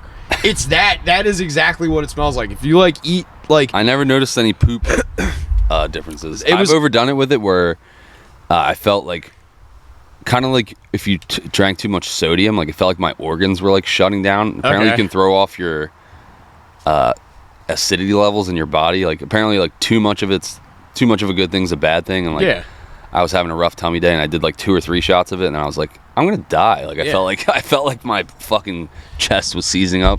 That's probably chugged a bunch of water. It's probably a little too much for you. No, so Hollywood's ghost story. Hollywood's got a good one. I was gonna call him because this is a pretty compelling story, but you're in the real estate, stuff. One of these days you're gonna have to end up probably selling something where there's either a death in the home or suspicion of like. That's what I'm looking for. So the I get a deal. I'll scrub the bathtub. It's on Shore Road somewhere. It's like up near Pleasantville. I'm not entirely sure where exactly, but it's like in EHT, like kind of that area on Shore Road near the country club where Tyler had his Northfield. Yeah. So we before I was born, my mom and my dad, before they got this place, were looking at a house up there, and it was like a lead from a friend of a friend that was like, hey, this house in my neighborhood's on the market, you should get it. And then it turned out that like they turned around and bought it themselves, like under my parents' nose. My parents weren't like in love with the house anyway, so it was like, no harm, no foul, just kind of a dick move. Yeah. But the rumor was from like the people as well as the realtor that made the introduction or whatever, that the house was like super fucking haunted, and like they were like, yeah, whatever, the people that bought it, including like were like, yeah, whatever, like we'll deal with it. They did not realize the extent. I know a good priest. They did not realize the extent that it was going to be haunted. We were talking like your typical, like it was like the late 80s, so they got like a digital intercom system or whatever. Thing never worked correctly. It was always like the batteries were always dying or stuff, or like what's weird too is it would have like maybe it was just like electrical interference or something like that, but like never worked. Then there was like times where they'd leave the house, they'd come back and all the chairs would be stacked up, or like all the drawers would be open and the plates would be like arranged in a pile in the center of like the room or something. Creepy shit like that. Horrifying. But, the thing, it was like, all right, maybe it's a good thing we didn't get this place. And like, this is all speculation. I'm the first person to be like skeptic about something like this. But allegedly, after they bought the house and were living in it for a while, the kids were complaining that there was like weird noises or something coming from the 3rd-story attic. So they went upstairs into the attic, and there was a bunch of old stuff that was left over. And apparently the guy that was in the house before was a World War II veteran, and they found this German book up in the attic that had like a weird cover on it. And they took it to like an antiques store, and they said that is human skin. That was a Nazi, like a book that had human skin as a cover. And I don't know if I believe that, but like that was the prevailing rumor in my family, that like we avoided the Nazi book house. Sounds like you and Jay would have loved this place. Like I said, I'm not Here's some nice German chanting, marching music. Boop, boop, boop, boop, boop, boop, Boop. Yeah, like no, but that was like enough where my dad was pretty fucking thoroughly creeped out by that. I was like, that sounds neat. Skin book is really creepy. Skin book's a little bit of like over the edge. Something about attics. Yeah, they're creepy, man. And my upstairs basically isn't it is like a glorified attic. Like it's like a rancher with like the half, pitched fucking roof loft area. Sorry. Fucking bicked me, man. No, but we had one in the old house. It was because the two houses joined together. There was like an old attic, and my cousin Mike used to go up into it by himself and say, "It's really cool up here." And my mom would be like, "I don't want to go up and get him." Like little kids are just like impervious to that shit, which is scary. So my son goes upstairs on his own now, and all it is like it's a large loft, and like on one side it's like boxes of clothes, and on the other side it's boxes of old toys. So he likes to root through the boxes of old toys, find some old gems, hang out. And he's good enough at the stairs now that we just kind of let him do it. And the other day I go up there, I do a quick scan. I don't even see him. He's in. So it's not even like an attic. It's like a small storage closet, like in the pitch of the roof, and it has like a little half door. He's in that with the light on and just sitting there like reading a book, like in the fucking attic. I'm like, it's fine, but there is like cans of paint and like random like construction debris and shit. And I'm like, can you please fucking come out of the attic? But yeah, kids are impervious to that shit. He's like, yeah, I'm just gonna go fucking, here's my little hideaway. fucking sketchy, man. Tina, I don't want to go up there and get him. I'm not getting him. You go up there and get him. Well, yeah, my little cousin used to do that, but then my uncle was the one. He wins. He's like got the family treasure for ghost stories.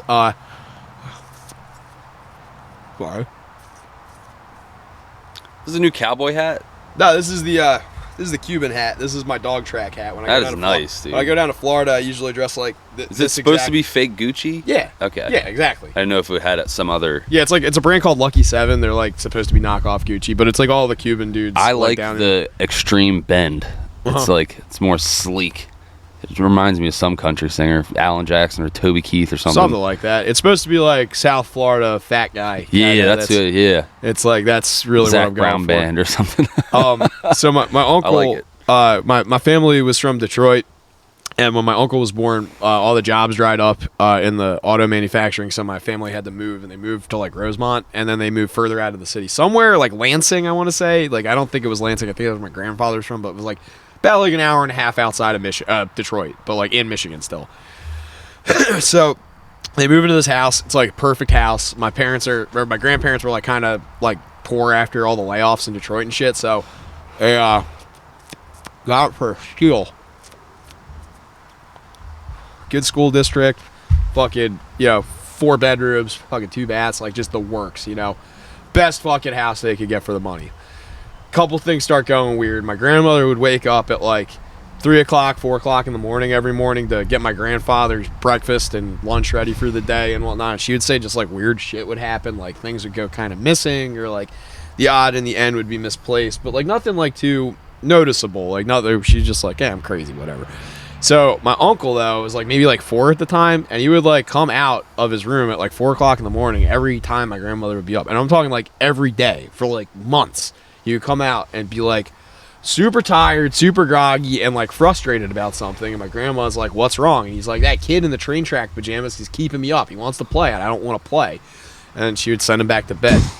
So like my grandmother is like, fuck this. Like, but like, what? We're stuck. So like she's just tolerating it. So then there's like one day, according to her, she's out like facing like our sink, where there's a window over the sink. She's doing the dishes after she made my grandfather's breakfast, and there's a swing set, and one swing of the 2 swings is going back and forth. I have goosebumps. And it stops real suddenly. Sure enough, like clockwork, my uncle comes out of the fucking room, is like, that kid is keeping me up again. So my grandmother, after seeing that, was even like, bigger goosebumps now. My grandmother's like, fuck, like I gotta figure some shit out right now. So she goes and talks to a couple of neighbors, and eventually one of the neighbors caves and is like, yeah, reason he got the house for so cheap is because a guy murdered his son in that house in the kid's sleep.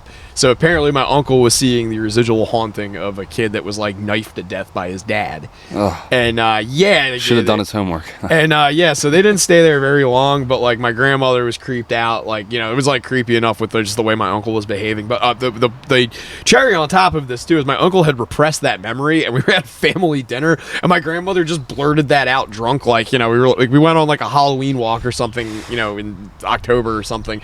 And my uncle's like, anybody got any real ghost stories? And my grandma was like, remember that time the kid with the train track pajamas started bothering you? And my uncle just shut up and like buried himself in his beer, just like never spoke. Damn, dude, he had like a That's So Raven flashback. Forgot about it and was like, I completely I oppressed that memory. And so that was the one where he won on that. My dad's got a couple of good ones from his house on the bay in Wildwood. They stayed in a place that was haunted, and like they used to hear the piano playing itself at night. And my aunt's room, like whenever she would be in there, was always cold, even if they had the heat full blast. Hearing loud clapping. Yeah, just like yeah. Fucking Lamar was fixing Auntie's floorboards. Nothing like that. My aunt was a nice lady. Doesn't like the. I'm just joshing you. Doesn't like the Rubenesque men. The men that go for Rubenesque women. I don't fucking know what I'm saying here. But yeah, the old diner house was haunted too. I don't have any like super specific, like, because I used to listen to that Wicked Bell? Garden, two rabbits, one hole. Yeah, that the I Jersey guys. Yeah. Then they have a few specific, and they had people call in with specific like stories, and like I don't really have any like, thankfully, any like major ones other than hearing like the odd bump in the night and being like, ooh, like the house creaks. My mom's house used to creak a lot, and I'd be like, but my ex nothing like where I was like, I need to sell this house, or nothing too serious. My ex-girlfriend Kylie and I both had like an experience that kind of synced up together. We both got our periods at the same time. No, but she you're bleeding out your pussy. Yeah, my ass was fucking on fire. No, she stayed over at my house a couple of times, and my house, yeah, you've been to that house too. You know what I'm talking about. It was like you walk in, it's just like a row home, and you just like walk in, and there's like a sliding glass door straight back. So we would sit on the back porch in the morning and like drink coffee and hang out and like just kind of like nice talk. Little back area. Nice little fucking it was hung like out there and ripped the old Benjamin for a few hours the one morning. Did you meet Howie while you were there? My neighbor Howie, he's the black tennis instructor dude.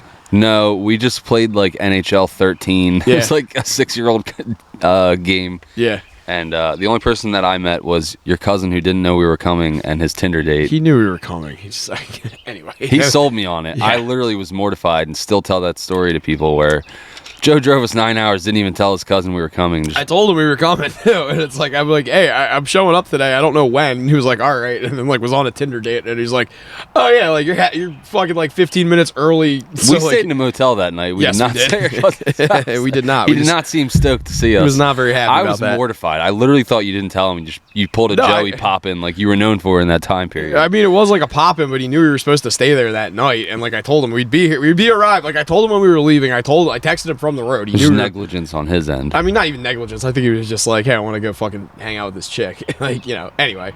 No, but like Kylie and I were like out on the back porch. We were like having our coffee or whatnot. And I was like telling her about how when I first moved into the house, there was this there's this church that was across the street, and they'd sing on Sunday mornings, and you could hear, like, because it was a Baptist church. They were like really fucking loud. No stereotypes. They were just like very vibrant, not saying anything. We all know. Yeah, so like they were just like like you could hear them. So if I had my windows open and like the church was going crazy, like you could hear things. But like there was also times where I'd be like asleep, and it would be like 2:00 in the afternoon on like Thursday or something like that, like not church going hours, and I would hear what sounded like people like marching and singing, and like it was very mild. It didn't sound like it was coming from the church, but it sounded like you could hear like people like marching and singing. It was like really fucking weird. Like, and I was like, is there a military base or like reenactors or something around here? My cousin was like, not that I know of, and like nobody seemed to know what I was talking about. But like one night, Kylie was over there, and I left the window open, and she was like, what I heard was like what sounded like an army like outside, like walking by and like casually talking, but like you could hear like boots and like chatter, and it sounded like a bunch of people as well, and the only name I heard was Marshall. So she wrote Marshall on, or I might have wrote it for her on my whiteboard, and like every now and then, like people would come and be like, "What's that all about?" And I was like, "Sleep with the window open, see what happens. Tell me what you hear." But like, yeah, nothing weird beyond that. It was just like I swear, it's like it sounded like there were reenactors across the street. For all I know, it was like. But now like, your row home was built on like a Civil War battleground or something where Raleigh was apparently Confederates got slaughtered. And Raleigh was apparently a very contentious point in the Civil War for ideals of like where the South like wanted to go. I think that was like where they would like meet because I think it was Charleston was the capital or whatever. But like there's always like Civil War, like you go into a bar sometimes, you go into like a bar and in the basement there would just be like a fucking memorial plaque of like, yeah, like this was where so and so had dinner in like 1861. Like, you know, it's like I don't know who that is, but like cool, whatever. General Custer Fuster, fucking. The big one was Timothy McVeigh, the guy that was the culprit in the Oklahoma City bombing, was in Raleigh a couple of days I before. think he got a bad rap. Yeah, he's not exactly the nicest of fellas. They shot him up pretty good. I remember that thing when it happened. What, Oklahoma City? My grandma was fascinated, not in a good way. She was horrified by it and like watching all of the coverage and whatnot. A lot of people were. I was like, I don't know. Even before all the conspiracies came out, I don't know. I was like fascinated by the guy, and I was only like 7. He just seemed. They had some like interview with him or something. Yeah. He just seemed interesting. I don't know. I knew he was a bad guy. You think he was a I knew patsy? bombing. Now I do, but then I didn't. It was like a real life bad guy or something. Like I didn't think he was cool or anything. I was just like, You're he was the first evil villain where I was enamored by like the reality and like, you know, how he's like a tangible, like this is someone that's like a This isn't a superhero movie. villain, but like, yeah, this is a real person that did real harm in the world. And I don't remember the specifics of his story, but like what he did was wrong, but like he did it for like he got a bad rap, I felt, at a very young age. I was just like, he shouldn't have blew up those kids, but like he was fighting against some evil fuckers or something. But like, Well, I sent you the skinny I don't know of if it. I'm right because I don't remember the specifics of it. Well, Why? I sent you the thing on there. It was just a green text explaining it. But Timothy McVeigh and like apparently the other people were white nationalists. They read this book called The Turner Diaries, which is like about like white revolutionaries taking over the country in a racial like cleansing or whatever. You know, Okay, maybe I was a little off base. and it's like it is like he had that literature in his possession, but like I just They planted it, I was dude. gonna say the speculation is always that like they planted it and that like he had ties to like revolutionary groups and Wasn't he a former military guy? I think that's why I thought he was a little cool. Former military guy, and he also was like had ties to the Klan and stuff like that. But Not like that also cool. militias, like, you know, stuff. He was like one of those people where like, you know, you think of patriot Americans, and it's like on paper this guy does kind of seem like he's not doing the right thing for the right reasons or anything, but it does kind of seem like he was America first, like that was his priority. But like also with the heavy caveat of white nationalism, and it's like, Tough you sell. lost Tough me, sell. lost me, old Timbo. Like, tough, you know, tough sell. but no, it was a retaliation for Waco, as the official narrative is that he didn't like. I thought he was that- like fighting against the banks or like big he pharma. didn't. or He didn't something. like the FBI, and there's an FBI office as well as a couple of other bureaus in that building in Oklahoma City. But yeah, he knew the FBI. He was very sympathetic towards Randy Weaver, the guy at Ruby Ridge, as well as fucking the Branch Davidians and David Koresh and whatnot, because he felt like the ATF was overstepping their fucking boundaries. So what's the conspiracy? that? The whole story was fake. He's a patsy. He didn't even die. He was and no. He They were was just blowing up some documents. He never. No, it wasn't like a suicide. Like what? Tell me what you think. Like based on like what you know of it. Like tell me like what That's you just a pure guess. No, where no, I'm but like what do you know of the narrative? Like do you know anything about like how he pulled it off or like anything cold? So cold. I think it was a bombing. Didn't he know how to make bombs from his time in the military? Yeah, there was a fucking daycare there. I remember seeing the kids getting carried out and stuff. Yeah. Not good, obviously. No. Like I'm not Bad saying optics. Timothy McVeigh was a good dude, but he was like the first. Like I thought the Columbine dudes were bad. I didn't think they were cool at all. But like he was the first evil villain that I was like, kind of like a Charles Manson thing, where you're like, you're fascinated with how dark and twisted this guy is. I don't know. It was just Yeah. like the first guy that like fucking got stuck in my craw at a young age. Okay. But I don't know. Now I'm 31. This was 25 years ago. I don't remember the details of why. Like I said, wasn't he like sticking it to the banks or something? Like I thought he was like doing some noble cause. Well, yeah, like his cause was like that he didn't like the FBI. Didn't he get fucked and he was like kind of retaliating?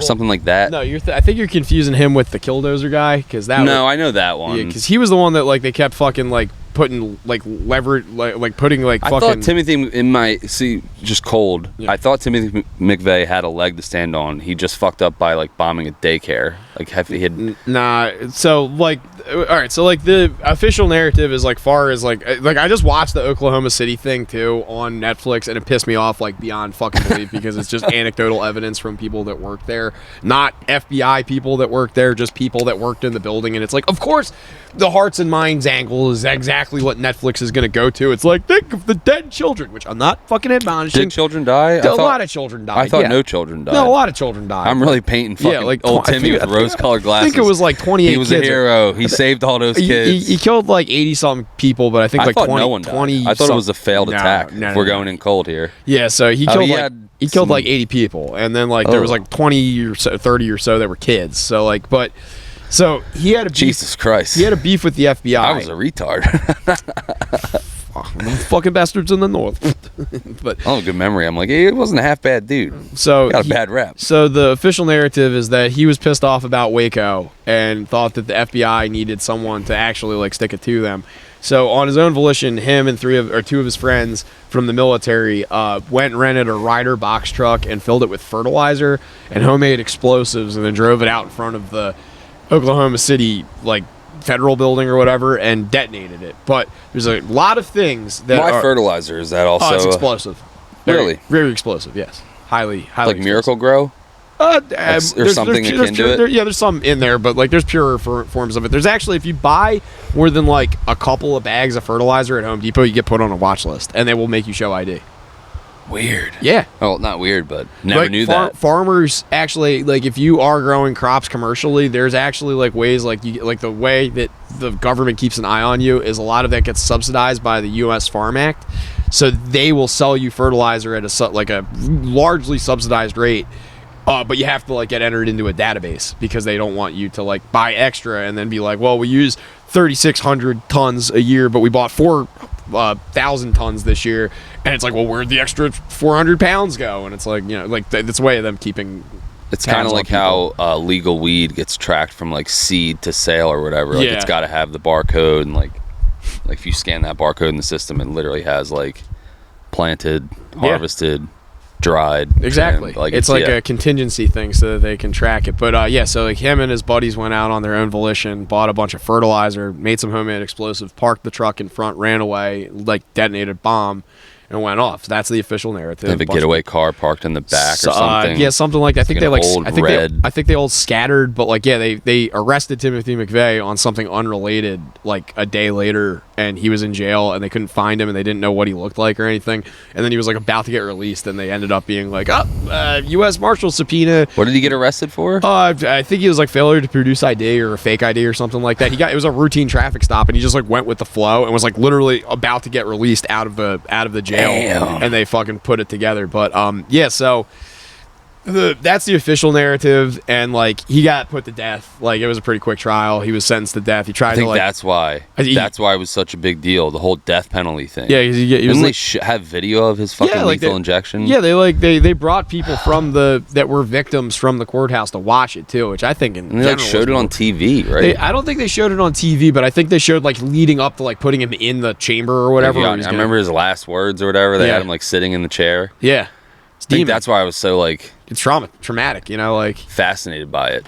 But like probably shouldn't have been watching that in first grade. Well, I was in fourth grade, and I remember like they were playing it on the radio. They were like do it like literally like a beat by beat thing, and Jay had it at full volume. He's like, "This guy's going down." I'm like, I don't know what to make of this, but yeah, so like then later, like as you get older, you realize that a lot of stuff is conveniently omitted because who handles the investigation of a bombing on a federal building? The FBI, who also has vested interest in covering up stuff like maybe files pertaining to the Clintons running dope or like Iran Contra from the Bushes. That's what my guess is going to be. Did they blow up a bunch of documents? Yeah, a bunch of pertinent documents that were linked to Ruby Ridge and Waco. And what's fucking crazy is that like if this guy had previous knowledge of all of those things being in that room, he wouldn't have fucking bombed it because that's damning evidence against the exact institution he's taking action upon, right? Like, wouldn't that make fucking sense? It might be a shot in the dark, but like they're saying this dude was like savvy enough to be like a military asset that was quick and like, you know, like technical enough to know how to build bombs and rapidly acquire all of these things and have a specific target in mind. Wouldn't you know what that target is and like what's there? Like, if you're trying to hold them accountable for killing a bunch of people, why would you blow up an office that has all of the information that could potentially put those people behind bars, is what I'm saying. So that lapse in logic has always stuck out. Was that the office who went after Waco? Was it like... Well, it was like an FBI field office, but it was in close proximity to Waco, Texas. So and there just been viewed as like... There could have... What it is that there was a lot of stuff in Waco's proceedings that went missing, and a lot of those things happened to get blown up in that bombing, which is like kind of sus in its own. I'm so far down the rabbit hole that like if you want to go the Patsy route, it's like the whole thing could just be faked like a movie. Like they could literally do cinema-esque. Like he didn't even get death penalty. They're all crisis actors in that room. Well, no. So here's where it gets weird, because there are people that died. He could literally be like an FBI plant. Yes, there's people that died, but I'm saying no. It gets weirder. It gets way weirder because like this. Okay, so.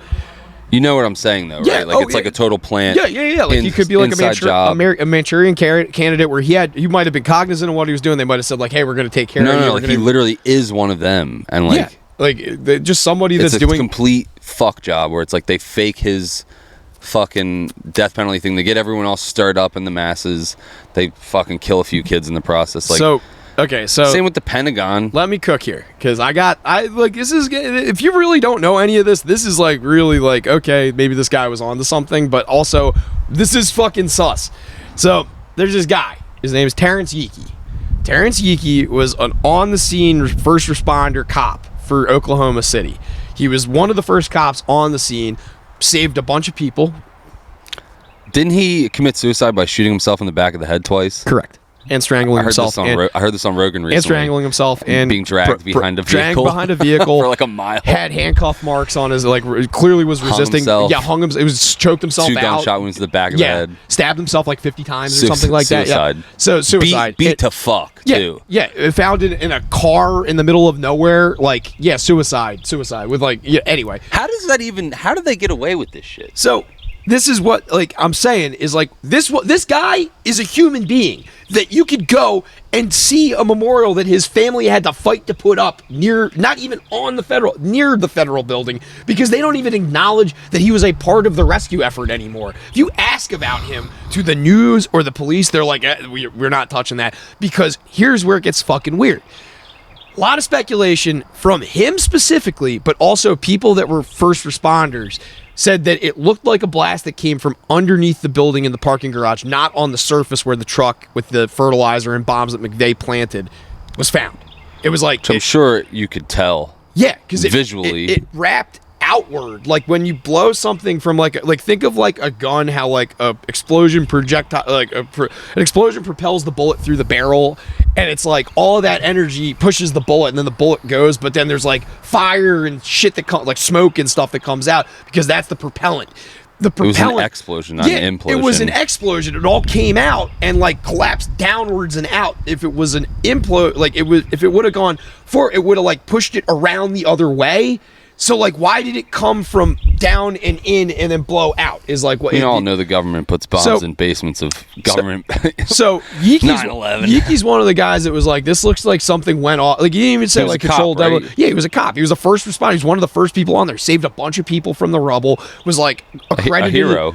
Yeah, like the city was like pumping this dude's fucking tires for fucking weeks after this, until he was like, I don't think I saved enough people, and also there's some suspicious stuff surrounding what happened and the way it was handled. So, like, all of a sudden, this dude's the hero. He gets bumped off after making too much fucking noise. Then they get through the rubble. They're finding bodies. They're finding pieces of bodies. They're able to replicate pretty much everybody from the body parts they have, like via, dental records, blood type, skin color, whatever it is. But they're able to replicate pretty much every corpse that they find in the rubble, save a few pieces. So they bury everybody.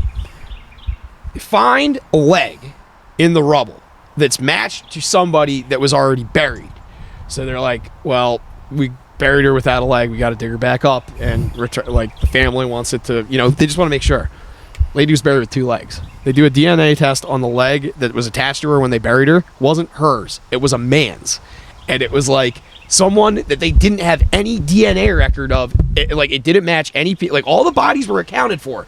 Everybody that was in there that clocked into work that day that was dead, they found. It wasn't a first responder. Like every single person was accounted for. All they have is this extra leg and DNA from that extra leg linking to nobody on the scene. What the fuck does that mean? And why was it buried attached to a lady?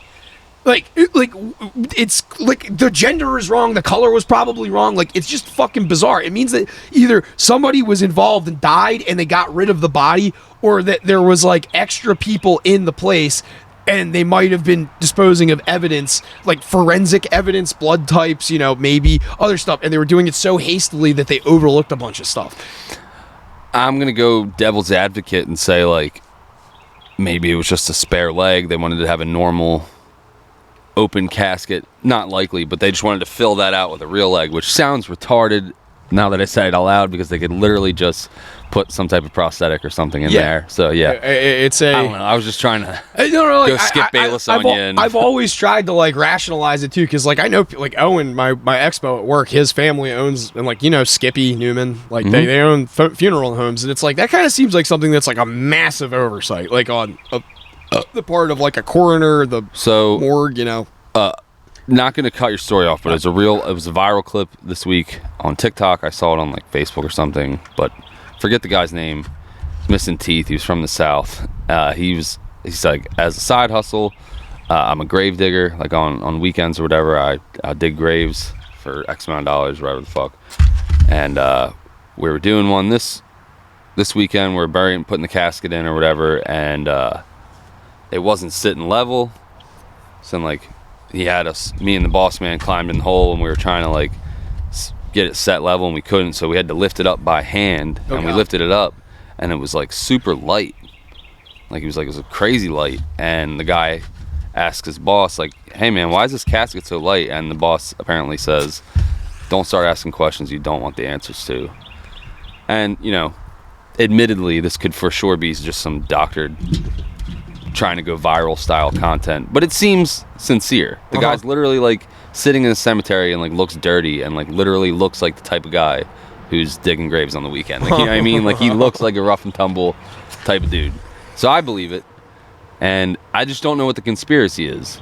There's a few, like they're selling your body parts or whatever, or the big one now is that fast food is human meat, so that they're taking those corpses and they're turn them out to Big Macs. I don't know if I really buy that one. I don't know about that one, but I do know that there's a big theory about Mexican cartels buying organs, because organs will resell on the black market, but there's also like you can buy like flesh and blood like aftermarket, like from cadavers, from what I understand. And this was a theory that my boss on the movies used to tell me about, and I didn't know what the fuck he was talking about, and then I read something about it, and I'm like, that actually does make sense because they have access to the chemicals. But there's a cement company out of Mexico called Cemex, and there's a bunch of conspiracy theories tied into them with human trafficking, because that Al-Qaeda training camp that they found in the desert in like New Mexico was like 5 miles away from a Cemex plant that also is tied to human trafficking from Mexico. Anyway, I don't mean to digress. Just burying bodies in cement. So what the theory that my boss told me is that you need a certain amount of organic material, specifically blood and skin, to make cement cure correctly. Wait, like... Huh? Yeah. Like... What? I've been around concrete guys. I have never heard this aside from him until I read the thing about Cemex and how they're like, they're apparently involved in the black market organ trade, and they buy blood and it helps make lye work better. Lye is a curing agent. It's like what you use to dissolve a body. So like Mexican cartels are tied in with this. If it's done on the up and up, honestly, I don't give a fuck. But if these are people who died legit, and like it's more like disposing of evidence is what I kind of think. I think that's what they're getting into with it. It's like some weird medical thing where like some scientific companies purchasing blood from a blood bank to use for their product, or you know what I'm saying.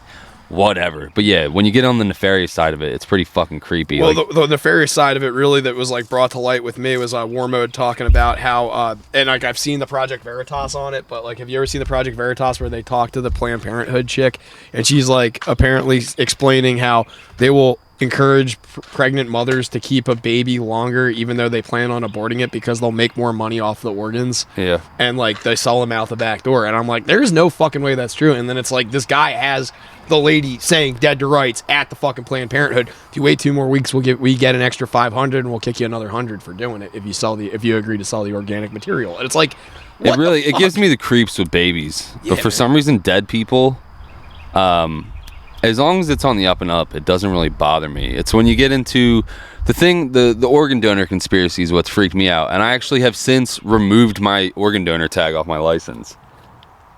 Which are you of the ilk too that they'll just fucking let you die? kill you in the hospital too? Not even so much kill you, but they won't save you. Yeah. And when I got my motorcycle thing, I'm like, I'm going to wrap this thing around a pole, and then they're just going to donate my fucking organs. So I was like, no, fuck you. They're my organs. But Mine. This isn't easy. it's an interesting topic. Because if a person just dies, like, I don't know.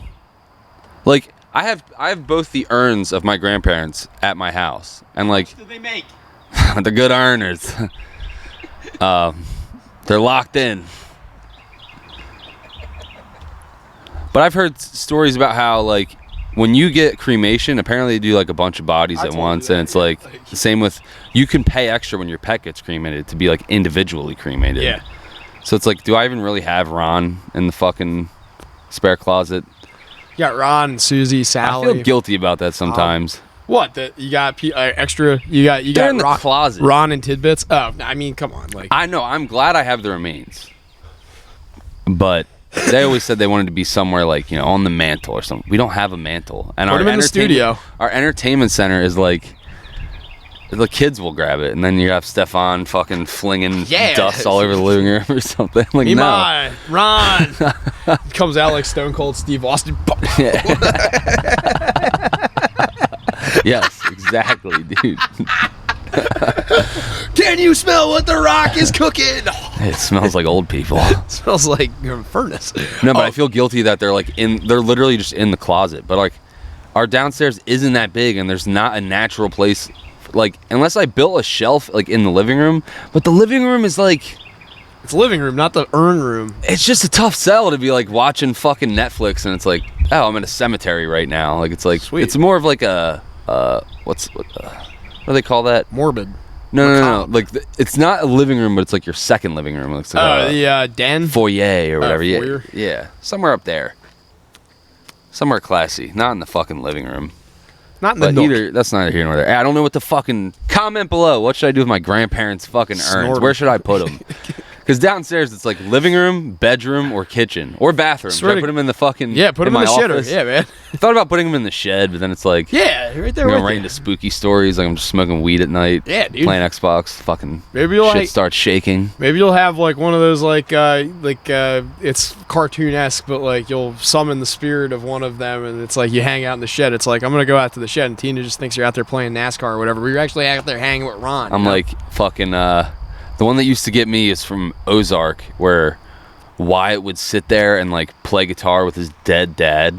Yeah. Those scenes really fucking got to me. I like the first season They where do it well. The where old, it's just the like, old dude was like, you just like be like naked and just like walk down to the lake. A different fucking flavor of weird, but like I like Buddy. that. Buddy, yeah, he's just he's like a great actor. He's been in a bunch of stuff. He's a good egg. Curmudgeon. Okay.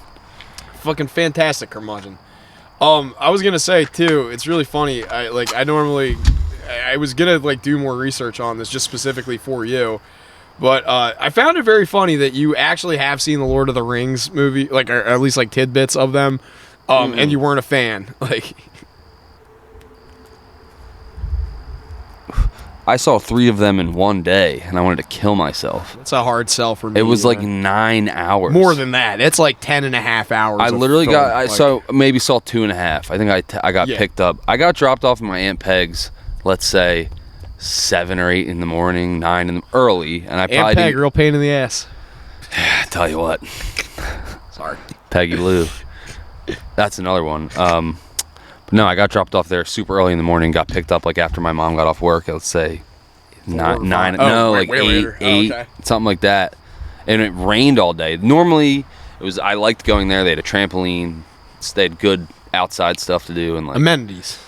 This time it was just my Aunt Peg and Uncle Pat smoked cigs inside, so it was just like smelled like wet dogs and like wet cigarette butts, and we were just sitting in my Uncle Brian's bedroom watching it on this giant TV. But I'm just like laying on the floor with like a comforter, just watching fucking Lord of the Rings. Horrible. It's like a core memory. I can still like smell it, and like we're eating like they had good snacks too. Like we're eating like Slim Jims and shit that I didn't normally have. I'm drinking like Pepsi. I'm like, this is fucking lit, dude. Like I'm loving everything. I'm angry with a tummy ache. I'm tired of Lord of the Rings. Let's play fucking Madden. Like I was a sports guy, and my cousins there were just really dorky fantasy fucking folks. So yeah, I hated it. Well, I mean, I'm not gonna sell you on it or anything. I marathoned 3 days. I watched all 3 of the Lord of the Rings movies, and it was very stimulating for me for so many reasons. Like I used to read my mom.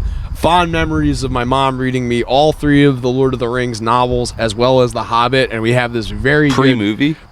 This was like I was 4 or 5 maybe, and she would read me these books, and she liked it because it's like it teaches you that there's language, but there's also like language within language, so like it's kind of like easy and digestible to teach a kid. Like, yeah, right now they're speaking Elvish, you're not going to understand what the fuck they're saying, but try and contextually understand that like when they're talking like this, there's a reason that they're veiling their speech, so that it's like when someone starts speaking Spanish in like Breaking Bad, you know that it's like, oh, that's Tuco trying to play it close to the vest or whatever, you know, something like that. But you get subtlety like that you learn from like fucking an older person helping you digest this. Read my kids like Curious George. Your mom's busting out novels. Well, it was like so it was like it was like illustrated. Curious George wants to go fishing. No, I mean like I read it was illustrated. It was illustrated, but I had H.A. Ray too. Like I had the Curious George compilation. Like I had all of the H.A. Ray Curious George books, like the old original OG ones. Like I love that shit. I just like reading. I just couldn't read till I was like 6. Like couldn't read on my own like that. Yeah. Like I could read words and I don't know. Anyway, my mom like read The Hobbit to me, and like I got really into that, and like Lord of the Rings, and then not so much Harry Potter. She read me most of those books.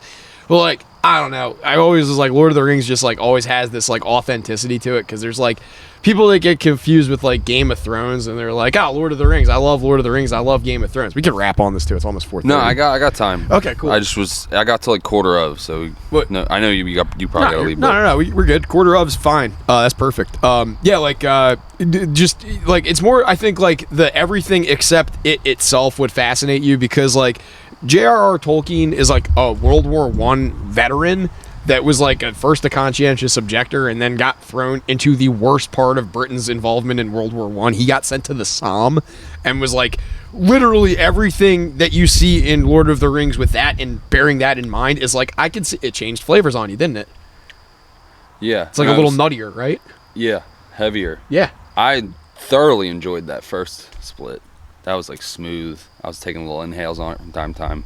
I meant to say, but I didn't want to interrupt. But that first, I forgot that it was supposed to change flavors. Yeah. I'm like, this thing, I thought it was like stale because it went out or something, but it's a lot heavier now. Yeah. And apparently the last third too, you can see where the wrapper went to that band. That band is going to be a different flavor profile. I like that. That's neat. Yeah, these were a very good pick. These were selected by the guy. I didn't catch his name, but at Cigars on Rio Grande Boulevard in Rio. It's very good. The guy was very nice. He gave me a grab bag and a little humidity pack, so we got some cigars for the next couple eps on deck. I'm also getting labels printed, Blacktooth labels printed for cigars, so we could get cigars, pop the labels off, and then put them on, and then give them to friends and shit. So. That's so sick. I know, right? Swishers, motherfuckers. Fucking games. Backwoods. Hell yeah, dude. Just wrap some fucking... I'll get you the White Russians or something nice, but... Yeah, some wood tips. Yeah, but wood tip wine. I like watching it, knowing like how like fucking Tolkien basically had to like... This was him dealing with like the PTSD of World War I, was him writing this fucking fantasy novel. And there's like the running joke of like most people are like, oh, I'm depressed, I'm going to write poetry or whatever. J.R.R. Tolkien's like, hold my fucking beer, and he wrote like 3 different fucking languages from scratch, and like he invented entire cultures of people and like dichotomies within those cultures. And it's like this is stupid, and like it's not gonna fucking grasp you for that, but like knowing like all of that was like what I was raised on. Watching it again was very refreshing, and it's very funny thinking that like he was kind of racist. Like the orcs are like supposed to be like like I don't know, like everything is allegorical. So like the Shire is supposed to be like kind of like the older like England, like, you know, the more protected and like, you know, northern royalty. Yeah, no, like more like agricultural based. Like the hobbits are all like potato farmers. They're actually their species is called halflings, and they all smoke weed, and that's why Gandalf hangs out with them, because he's like, he likes. They smoke weed in the movie. Yeah, they call it. I don't remember that part. Halfling herb. Yeah. Halfling herb. Gandalf gets scolded by Saruman because he goes in there. He's like, "You've been smoking too much of that halfling herb," and Gandalf's like, too, dude. Gandalf's like, "Fuck off!" And then he gets fucking head planted and spun around on a fucking floor like a dick.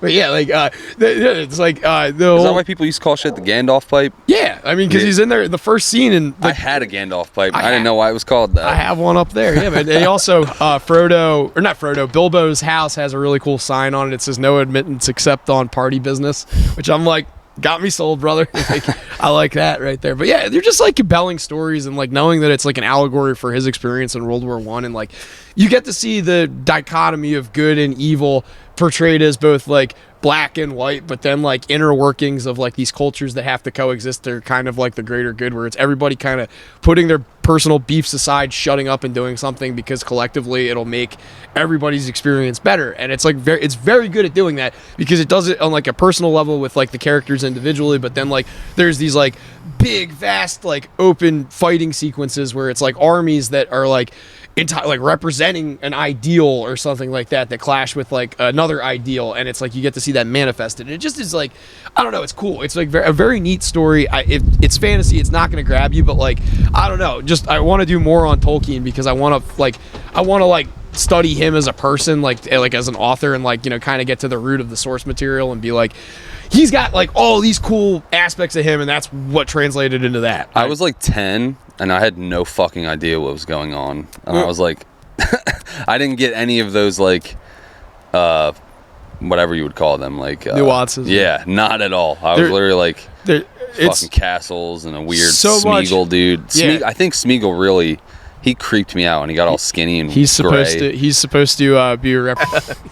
But the like the parts like that are just like, I don't know, you see it as like, you know, like it's these castles and they gotta fucking do something, like I don't know, like I see it that way too, but I forgot how much I remembered of it, where I'm like, man, I remember like Boromir gets fucking just pinned up with arrows, and then the entire orc army like walks over him, but he dies. Like he's the first one to kind of cave to the pressures of the ring. Like he's the first one that actually has like an interaction with Frodo, where he kind of pushes Frodo and wants to take the ring from him, but then realizes it, and he's like, I'm sorry, I didn't mean to do that. And then the next scene he gets fucking knocked off, and you're like, it's kind of what happens when you fuck with the allure of power, man. It's not that like power is necessarily like this one tangible object. It's this like what does the ring represent? The ring itself is like they made all of these rings to basically be the signifiers. Like they're powerful in like the magical sense, but there are these rings that illustrate who is the power players in the realm of like Middle Earth and whatnot.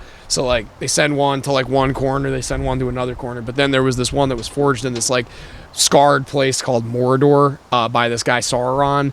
And I've heard these terms before. That one is like the one ring that like it trumps all the other ones. It trumps everything. The person that possesses that ring is like, you know, Sauron's the big eye laser beam thing. Yeah, so Sauron wants that ring back, and Bilbo ended up finding it by accident. I think he killed a giant spider or something like that in The Hobbit.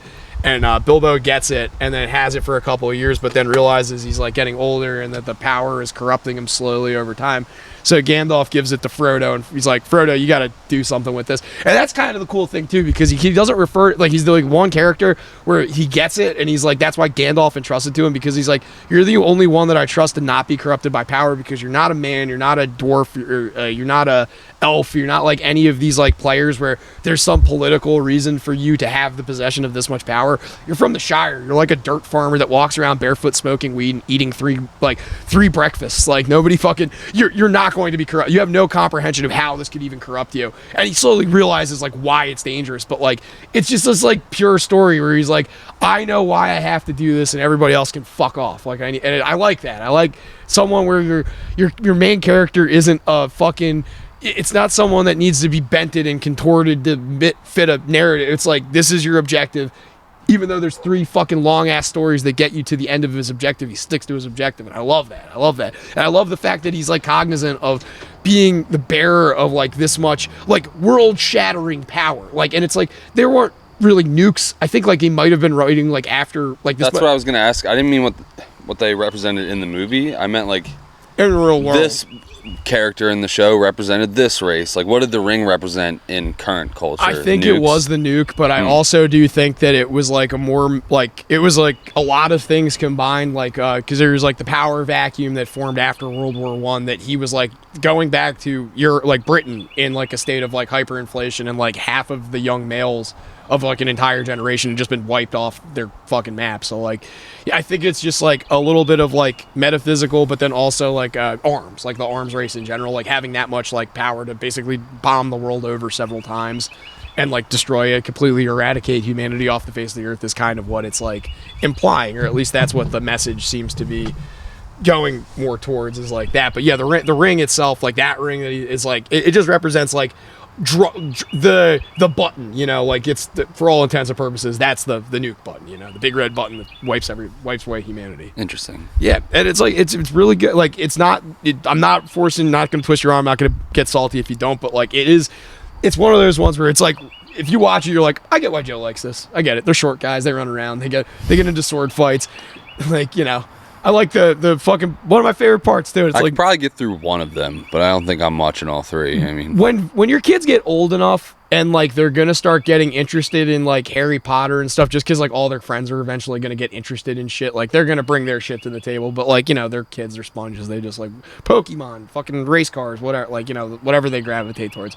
So like I know eventually you'll have to like kind of like it'll through osmosis. You'll watch probably fucking Game of Thrones or something. Game of Thrones sucks though. I really don't like Game of Thrones. Watched it. It's so bad. It's like Lord of the Rings is so wholesome and pure, and everything ends on like this like optimistic, like, you know that we're fucked, but there's still fucking hope, man. That's all it really is. The message is like, you know, we've walked through fucking the entirety of like the decimation of everything we've known, and we can still find a positive spin on it. That really is the message of it, and really what the message boils down to is just find people that you can trust to surround yourself with, and they will make enduring very easy.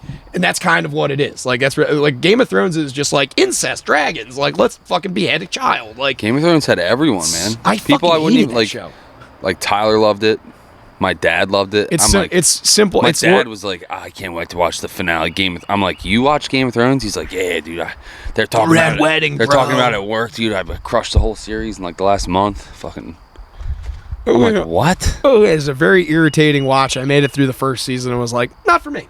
Not for me. I watched a little of what was the zombie one? Walking Dead. I watched like 2 episodes of that. I was like, this is gay. Ah. It had commercials. It was a tough sell for me on AMC. That was a tough one for me too. I liked the first People season. raved about that. Bro, it got so bad so quick. Like it was like good first season. Everything that followed suit was bad, and it was like one of the biggest things in Atlanta filming when I was down in Louisiana, because it was like the last season I think was it was the Revenge of the Walk, or whatever one of the spin-offs was shooting in Atlanta.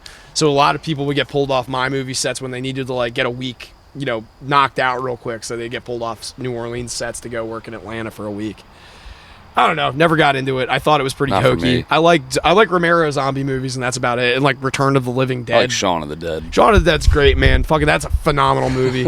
I like Edgar Wright's shit, but you know, George Romero, like best zombie movies, like the original Night of the Living Dead, Dawn of the Dead from the 70s, and then Day of the Dead. Day of the Dead is my favorite one because it's so fucking gritty, man. It's like a fucking zombie movie where every bit of hope is fucking lost. The government's pretty much been driven underground, and they're living in this bunker, and it's just like everybody has a proprietary purpose. Nobody is alive without having a reason anymore at this point. So it's like a bunch of pissed off military dudes that are like, I just want to go home, but there is no home. And then all these scientists that are like, we're finding a cure. And then the military guys are up their asses, and the scientists are trying to figure it out, and they can't figure it out. So the military guys keep sabotaging their work because that means that they can get home faster. It's like a human melodrama going on in a zombie apocalypse, and then once in a while someone just gets picked off, or like something crazy happens. It's so good. And I do enjoy a movie where like slowly throughout the movie the cast gets whittled down one by one. And everybody dies horrifically in that one too. It was Tom Savini. He's a special effects artist, very well known.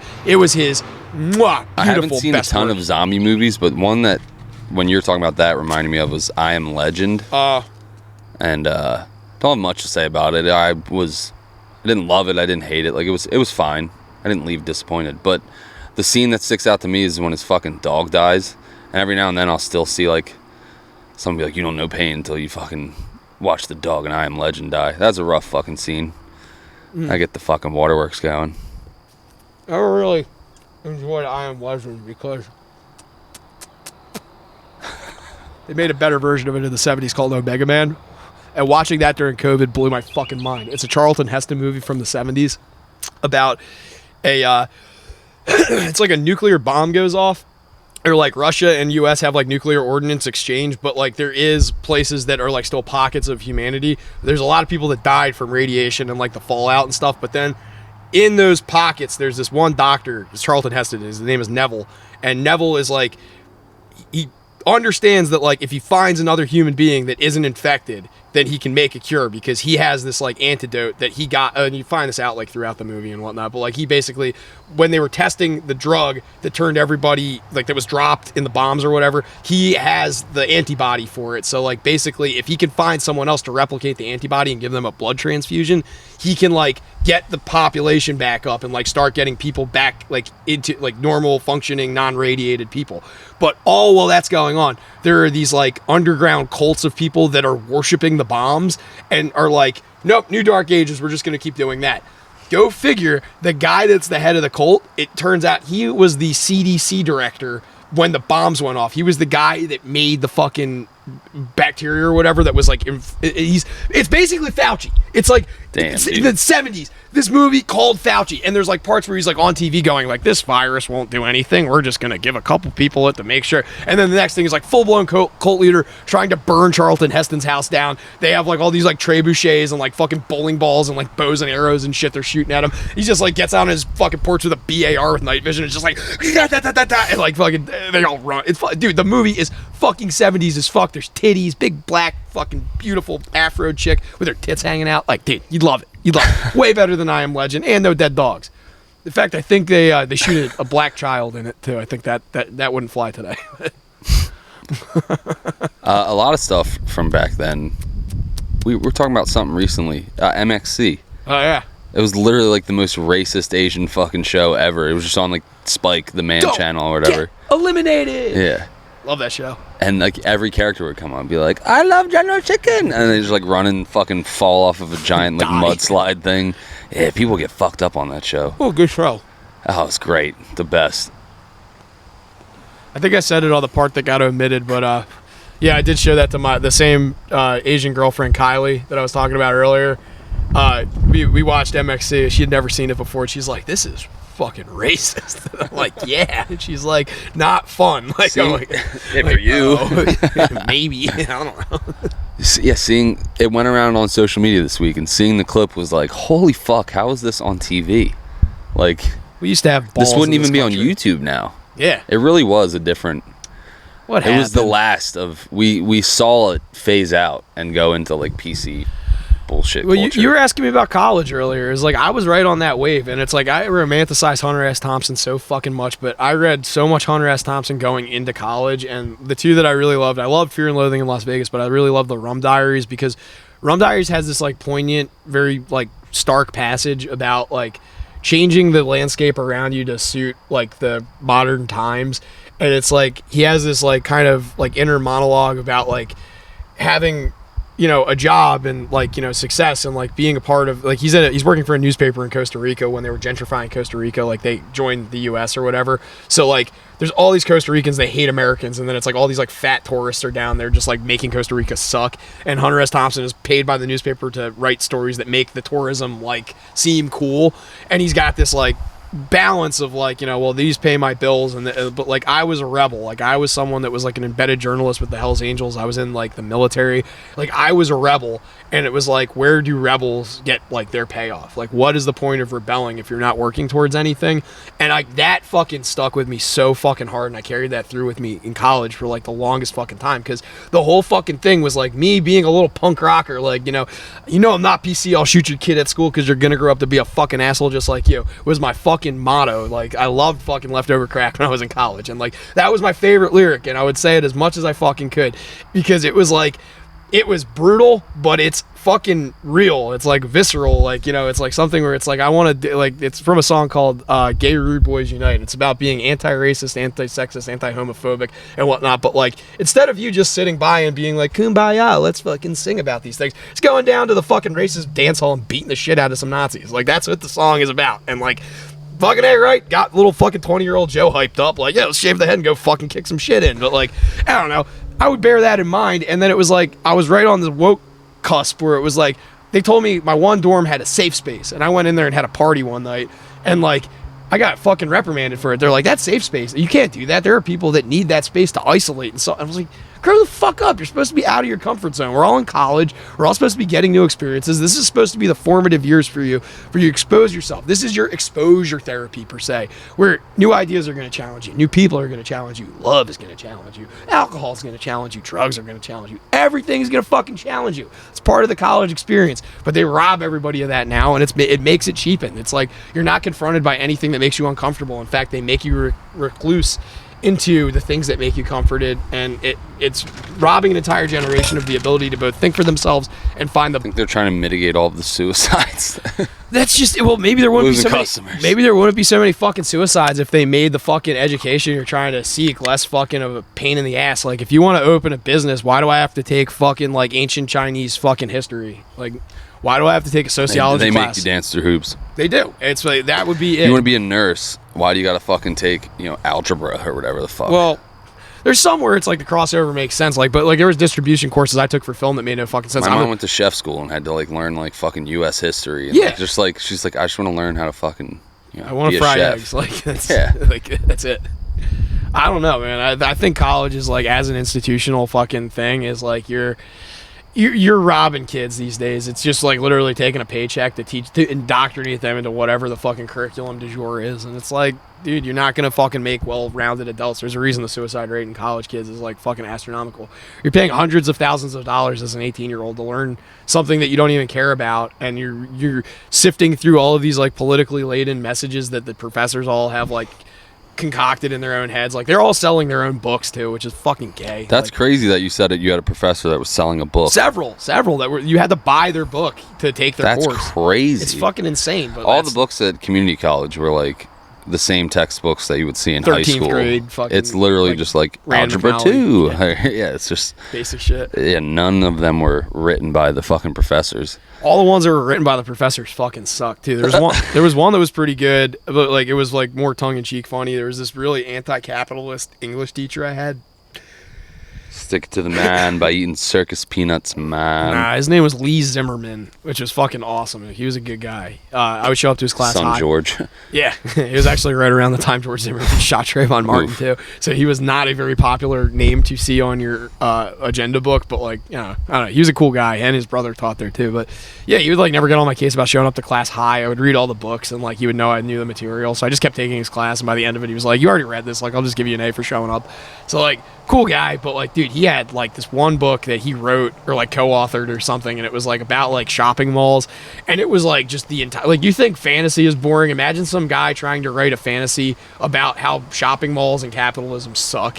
And it's like, this is where I grew up, man. Like, you're fucking really like pissing on the grave of the thing that I loved. Like, fuck the you. shopping mall rules. Yeah, like, it's like all these people, they have affluenza and they don't understand that retail therapy isn't the cure. And it's like, you're just mad at Reagan because it never trickled down to you, cocksucker. Like, shut up. Well, capitalism was kind of like, or whatever, he had like a point then. But he makes a good point. Now we have like this nostalgia for the shopping mall because it's like a dying thing. Yeah. But it was. Now it's just all online. But, which, my only fucking topic of the week was how horrible the ads are now on YouTube and the like. Like, how completely fucking god awful they are. All I get is ads for like these fake games. I used to get Row, but it's all like, why are the games and the ads fake? I wish it's like literally ads for like fake games. And the other ones that I get all the time on Facebook are for these fake slot websites where it's like you can Hollywood slot or you can make Monopoly $7,000 a day, and it's like some fake single mom pretending to cry in her kitchen. She's like, I downloaded this app and it saved my life. They do that with solitaire too, which I find to be hilarious because I play solitaire as a time killer, like when I'm bored, like waiting for dinner to cook, and I fucking like will play it, and it was like, download this version of solitaire and you'll get a check for $3,300. Yeah. It's like, how dumb do you have to fucking be? All my ads are for fake fucking scammy games and fake slot fucking companies, and then like sprinkled in is this local ad for Cooper University Healthcare coming to the area, and it's always just this old lady like, I'm so happy Cooper's here, and then the end of the commercial she just goes, I love it. Yeah. And like every time it comes on, I'm in the kitchen like washing the dishes, Tina's in the living room like doing her fucking sociology class, and I'll have both headphones in and I will blurt out loud, I love it. And Tina's like, what are you talking about? I'm like, the damn Cooper fucking ad again. It's so bad. Like, I'm fine with like podcasts who do the ad reads, or it's like Blue Chew and Twisted Tea and whatever. Like, I get that, but the websites now, Facebook, YouTube, Instagram, whatever has these like auto-generated ads, it's like reached a new low. Not that they were ever good, but it used to be like real ads, and now it's just like Russian fucking spam farming ads. Like, it's like completely AI, like not even real, some weird like offshore gambling websites, and like, why is this being like pumped so hard? Like, Probably because U.S. aid went down. That's my guess. Used to get like Coca-Cola or like shit that you're used to seeing, and now it's just fucking literal nonsense. Like, and it's, you know that it's working on some fucking dumbasses who are like, oh, I can make $3,500 a day playing this fake slot, like guaranteed money.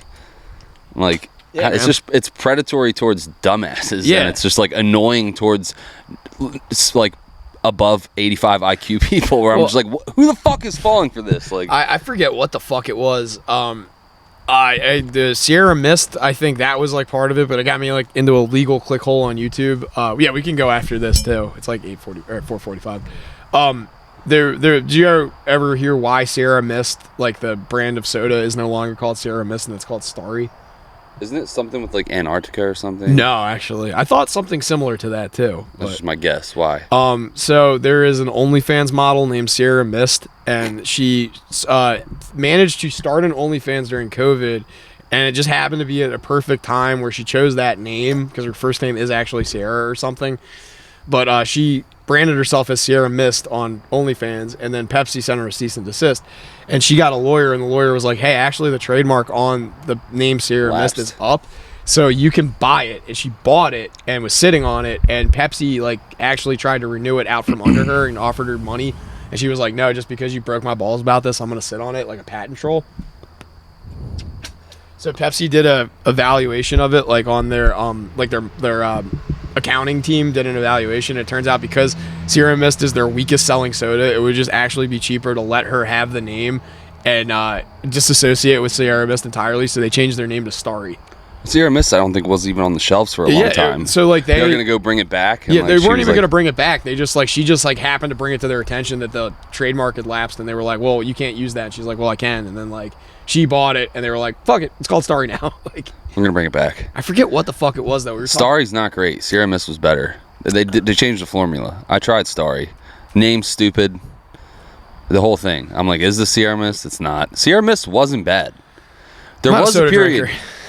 But I was as a kid. I do drink Coke Zero now. I'm a bit of a soda drinker, but I was a soda drinker as a kid, and I think there was a period of time where Pepsi was like competitive with Coke, and like I don't think that's the case anymore. Like Sierra Mist was good. Like I don't know. Starry is not comparable to Sprite now. No. Like Pepsi does have Mountain Dew though. I don't even know what the fuck I'm talking about here, but it's pretty good shit. Like I don't know. It's like I do sometimes. I don't mind a Pepsi instead of a Coke. Like at a restaurant, they're like, "Can I get a Diet Coke?" And they're like, "Pepsi." I'm like, same shit. Like I'm not that particular about it. I don't drink soda, so like I just like I get weird looks when I order water with things like too. Like I'll order alcohol or water, and it's like or coffee. It's common. I did that for the longest time. Yeah, and like sometimes I'll order all three in one, and like people like look at me like really. Tina's fucking big on that. She goes, "Can I get like a Diet Coke with lemon and a water?" Oh, no. I mean, like, alcohol, coffee, and water all at the same time. I mean, like, can I get, like, a cup of coffee, a shot of bourbon, and a fucking water? Yeah. And people are like, what the fuck is wrong with you? Like, That's nothing. listen. Just doing less work for you. Bracing my Irish heritage. Fuck off. All right, what do you want to end on? You got anything fun? The only other thing that came to my mind this week was everyone was big at the Super Bowl. Everyone's like pumping Kendrick's tires, and like Drake got a lot of hate. I'm sorry, this is the Super Bowl halftime show. Right? Yes. Okay. And Kendrick's like the new, like Drake's out. Kendrick's in. Yeah, and I'm just gonna go against the grain here, regardless of Drake's allegations of liking younger women, much like Elvis and Led Zeppelin and Aerosmith. Yeah. I'm putting that to the side. Drake is a better artist than Kendrick. I enjoy his music more, and I had a couple new Drake songs on the playlist this week, and I was like, you know what? I said it out loud. I'm like, fuck Kendrick, dude. I'm Team Drake now. Like, I don't. And there was a long period of time where Meek Mill and Drake went at it, and I was a homer. I was rooting for Meek Mill, and Drake got exposed as not writing his own raps. Yep. It wrote him off entirely to me. But you know what? Fuck it. I don't care who writes the songs. He makes some fucking bangers. So he's not my favorite, but if you put him next to Kendrick, I'm picking Drake. I love. But his album art is it looks like a Bratz doll with butterfly wings, and it's not helping his case as far as liking young ladies, because I know he's harped on pedo symbols, but the pedo symbols for a young girl lover is butterflies, so kind of weird. But the song "You Broke My Heart," it slaps, dude. Any references to Monarchs? Because isn't that like the Monarch Project, or sorry, the Monarch Initiative or something like that? No, Isn't but that his album logo or his label logo is an owl, which is some weird conspiracy that's shit. Fucking the Bohemian Grove. So he's not beating the creepy groomer allegations, but makes some bangers. I like the much more palatable than Kendrick. I take the come town approach here to Mr. Drake. I take the where they were comparing Frankie Muniz being like, you know how like chicks will get hyped because they're like, they don't care about like fucking a guy, they care more about the esteem of who they fucked, where it's like they were joking that someone like fucked Frankie Muniz, and then their friends are like, who the fuck is Frankie Muniz? And then it's like, well, Malcolm in the Middle raped me. Like, so I found it very funny that Bobby Altoff's like career trajectory completely nosedove after she interviewed Drake, because like she was supposed to be at her child's first birthday or something, and her husband her husband not only divorced her behind her back, but she apparently fucked Drake, and that's what like all the allegations are. And I'm just thinking how funny it would be like 5 years from now, be like, Bobby Altoff has allegations against Drake fucking her. It's like, haha, you fucked the wheelchair guy from Degrassi and ruined your life.